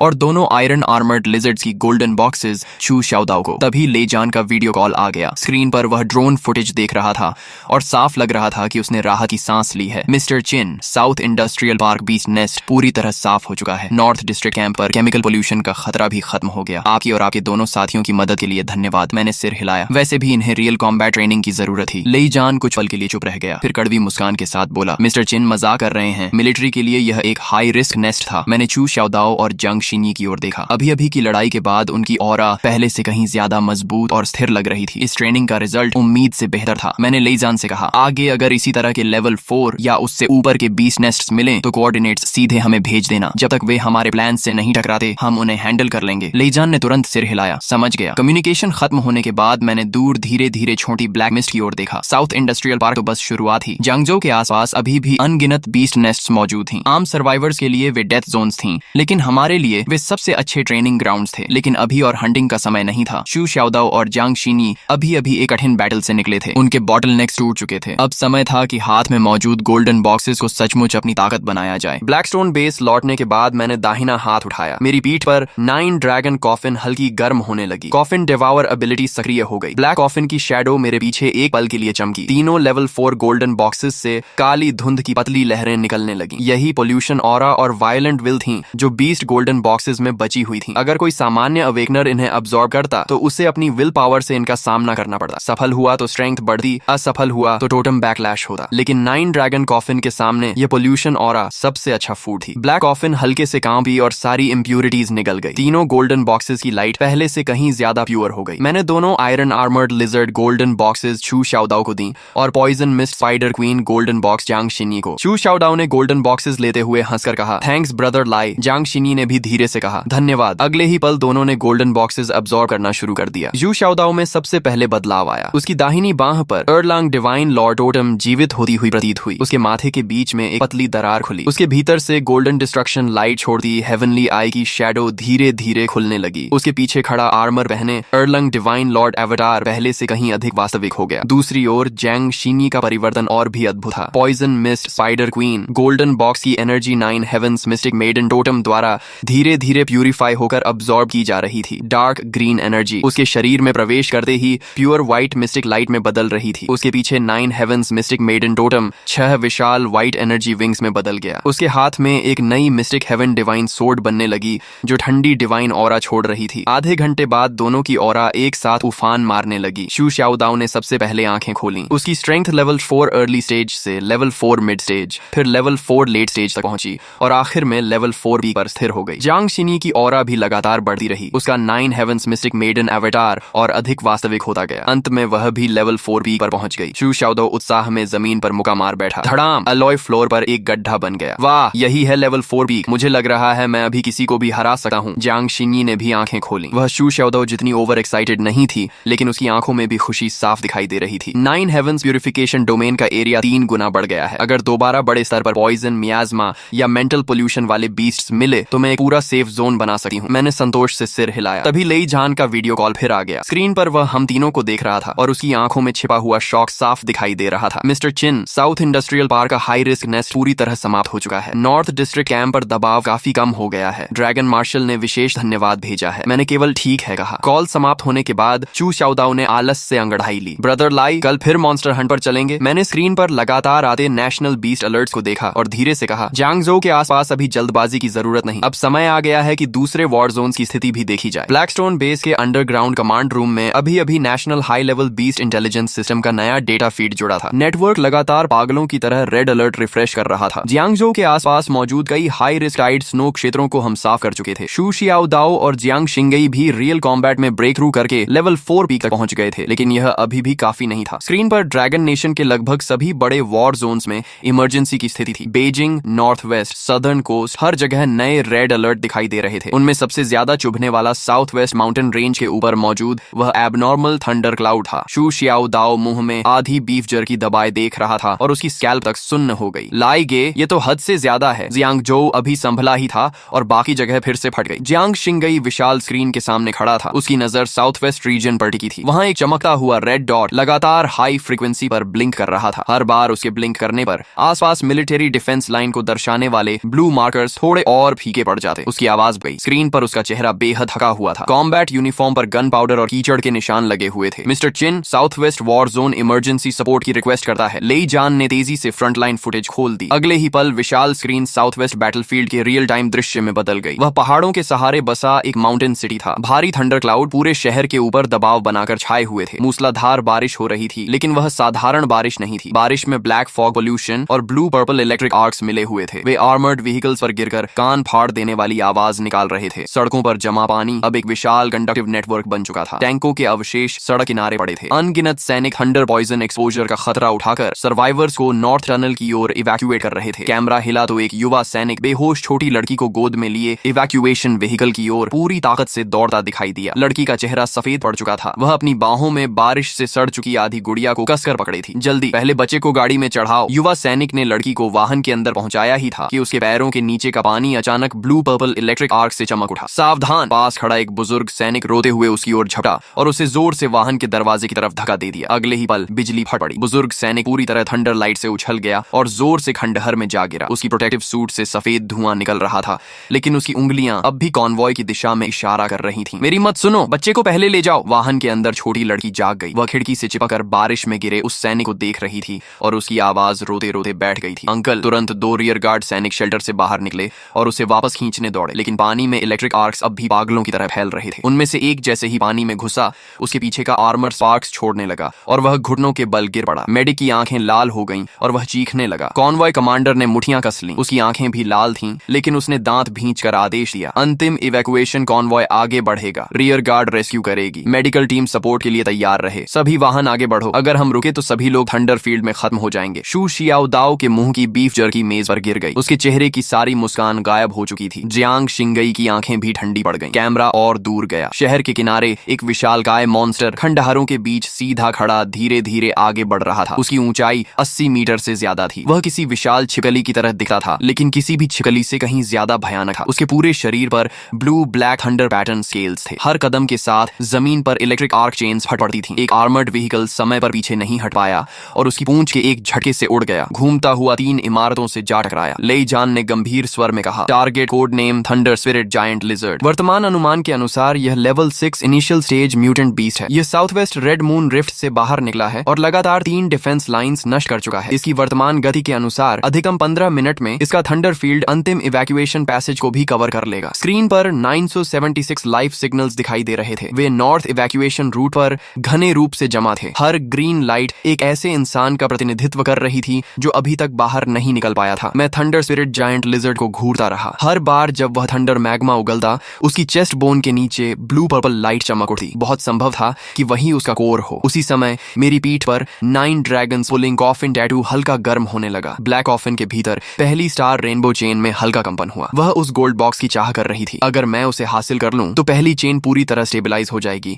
और शायद दूसरी लॉक भी ढीली पड़ जाए। मैं धीरे धीरे खड़ा हो गया। मैं जा रहा हूँ, जाइए। मिस्टर चिन, धन्यवाद। इन बातों की जरूरत नहीं। देश और जनता की रक्षा करना भी हमारी जिम्मेदारी है। पहले कन्वॉय को आगे बढ़ाते रहो। थंडर स्पिरिट जायंट लिजर्ड मुझे सौंप दो। तुम लोग अपनी आखिरी फायर पावर इवैक्यूएशन पैसेज के दोनों तरफ केंद्रित करो। बीस्ट हॉर्ड को कॉन्वॉय तक मत पहुंचने देना। समझ गया। मैंने बैटलफील्ड मैप की ओर देखा। थंडर स्पिरिट जायंट लिजर्ड एक थंडर टाइप म्यूटेंट बीस्ट है। उसके आसपास निश्चित रूप से अर्थ वेन थंडर फील्ड बना होगा। ड्रोन्स को ज्यादा पास मत भेजना। Electronic devices core thunder field में पहुंचते ही फेल हो सकते हैं। लेई जान ने तुरंत यह सब रिकॉर्ड कर लिया। फिर मैंने शू शियाओदाओ और जियांग शिंगई की ओर देखा। शियाओदाओ, शिंगई, चलो। शू शियाओदाओ तुरंत खड़ा हो गया। आखिरकार हमारी बारी आ गई किसी असली टफ बैटल को लड़ने की। मैं थंडर पॉइजन रेन को प्यूरिफाई करूंगा और घायलों की रक्षा करूंगा। Thunder poison rain, polluted thunder field और इंजर्ड इवैक्यूएशन, ये सब तुम्हारे जिम्मे है। ठीक है। 3 मिनट बाद ब्लैक स्टोन बेस की छत पर लगा भारी आर्मर धीरे धीरे खुला और मिलिट्री द्वारा अस्थायी रूप से भेजा गया एक हाइपरसोनिक एयरक्राफ्ट तैयार खड़ा था। ट्रांसपोर्ट एयरक्राफ्ट पहले से ही प्लेटफॉर्म पर खड़ा था। शू शियाओदाओ ने एयरक्राफ्ट की तरफ देखा, फिर मेरी तरफ देखकर बोला, लाइक जी, अब तो हम सब अवेकन हो चुके हैं। फिर भी क्या हमें प्लेन से जाना पड़ेगा? क्या आप सीधे उड़कर नहीं जा सकते? मैंने कहा, जा सकता हूँ। तो फिर प्लेन में बैठने की क्या जरूरत है? जियांगजो से साउथ वेस्ट तक हजारों किलोमीटर का सफर है। बाहर हर जगह ब्लैक फॉग, थंडरस्टॉर्म और फ्लाइंग म्यूटेंट बीस्ट्स हैं। इतने लंबे क्रॉस वॉर जोन फ्लाइट में बहुत ज्यादा एनर्जी कंज्यूम होगी। बैटलफील्ड पर पहुंचने के बाद तुम क्या करना चाहोगे? पहले आधा घंटा सांस लेना या फुल कंडीशन में लड़ना? शू शियाओदाओ ने तुरंत कहा, तो फिर प्लेन से ही चलते हैं। ट्रांसपोर्ट एयरक्राफ्ट के इंजन गरज उठे। विशाल एयरक्राफ्ट ब्लैक स्टोन बेस से निकलकर नीचे फैले ब्लैक फॉग को चीरता हुआ साउथ वेस्ट की ओर तेज रफ्तार से उड़ गया। 1 घंटे से ज्यादा समय बाद aircraft south west war zone की आउटर एरिया में पहुंच गया। खिड़की के बाहर आसमान का रंग पूरी तरह बदल चुका था। भारी थंडर क्लाउड्स पहाड़ों के ऊपर दबे हुए थे। मूसलाधार बारिश हो रही थी। ब्लू पर्पल इलेक्ट्रिक आर्क्स विशाल अजगरों की तरह बादलों के बीच घूम रहे थे। पायलट की आवाज आई, मिस्टर चिन, आगे 30 किलोमीटर पर पर एक्सट्रीम थंडरस्टॉर्म जोन शुरू हो रहा है। इलेक्ट्रॉनिक डिवाइसेस पर गंभीर इंटरफेरेंस है। इससे आगे एयरक्राफ्ट क्रैश होने का खतरा है। मैंने कहा, दरवाजा खोलो। कैबिन डोर धीरे धीरे खुल गया। तेज हवाएं और बर्फ जैसी ठंडी बारिश एयरक्राफ्ट के अंदर घुस आई। दूर माउंटेन सिटी थंडर लाइट और आग की लपटों में डूबा हुआ दिखाई दे रहा था। शू शियाओदाओ दरवाजे तक गया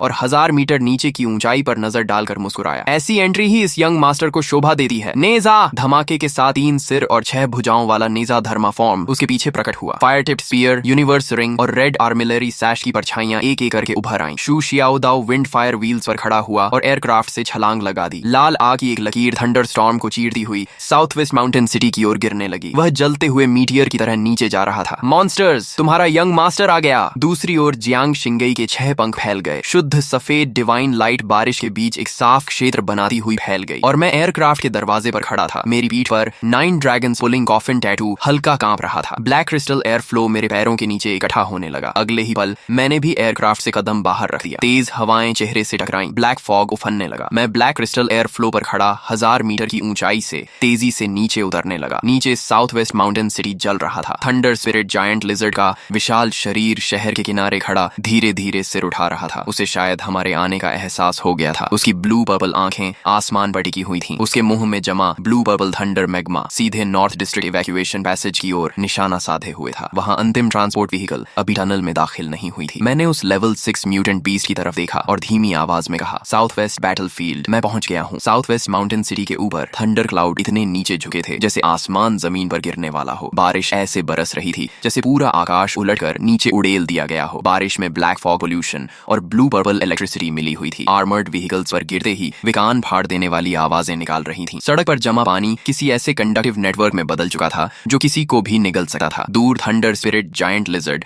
हर कदम के साथ ब्लू पर्पल लाइटनिंग को पानी में फैला रहा था। पूरी सिटी मानो एक विशाल थंडर डोमेन में कैद हो गई थी। नॉर्थ इवैक्यूएशन पैसेज के सामने अंतिम 3 इवैक्यूएशन कॉन्वॉयज अब भी पानी से भरे इलाके में फंसे हुए थे। मेडिकल व्हीकल शॉर्ट सर्किट हो चुकी थी। सिविलियन ट्रांसपोर्ट व्हीकल सड़क धंस जाने से अटक गई थी। रियर गार्ड कन्वॉय लगातार बीस्ट होर्ड के हमलों का सामना कर रही थी। घायलों की चीखें, बच्चों का रोना, सैनिकों की गर्जना और म्यूटेंट बीस्ट की दहाड़ें बारिश की आवाज के साथ मिलकर उस सड़क पर गूंज रही थीं जिसे थंडर फील्ड किसी भी पल निगल सकता था। साउथ वेस्ट वॉर जोन के सुप्रीम कमांडर ली यूए अस्थायी कमांड व्हीकल के पास खड़े थे। उनकी मिलिट्री कैप पूरी तरह भीग चुकी थी। चेहरे पर यह पहचानना मुश्किल था कि पानी बारिश का था या पसीने का। कम्युनिकेटर में फ्रंट लाइन सोल्जर्स की आवाज लगभग बैठ चुकी थी। कमांडर, ईस्ट साइड रूइंस लगभग टूट चुकी हैं। ली यूए ने कम्युनिकेटर को इतनी जोर से पकड़ा कि उनकी उंगलियां सफेद पड़ गईं। आखिरी ट्रांसपोर्ट व्हीकल को टनल तक पहुंचने में कितना समय लगेगा? 12 मिनट, लेकिन थंडर फील्ड 5 मिनट में यहाँ पहुंच जाएगी। ली यूए की आंखों में पहली बार असहायता दिखाई दी। तभी आसमान से तीखी हवा चीरने की आवाज आई। कमांडर, स्काई में हाई एनर्जी रिएक्शन डिटेक्टेड। ली यूए ने तुरंत सिर उठाया। भारी थंडर क्लाउड्स के नीचे 3 आकृतियां आसमान से उतर रही थीं। सबसे पहले एक सफेद डिवाइन लाइट नीचे आई। जियांग शिंगई के 6 पंख पूरी तरह फैल गए थे। 9 हेवंस मिस्टीरियस मेडन धर्मा फॉर्म उसके पीछे धुंधली दिखाई दे रही थी। उसने थंडर स्पिरिट जायंट लिजर्ड की ओर देखा तक नहीं। वह सीधे इवैक्यूएशन कॉन्वॉय के ऊपर उतरी क्योंकि वहां कुछ लोग अब ज्यादा देर तक टिक नहीं सकते थे। एक मिलिट्री डॉक्टर अभी अभी मेडिकल व्हीकल से कूदकर पानी में गिरे सैनिक को बचाने दौड़ा था कि ब्लू पर्पल इलेक्ट्रिक आर्क पानी के साथ उसके पैरों तक पहुंच गई। उसका पूरा शरीर झटका खाकर कांपा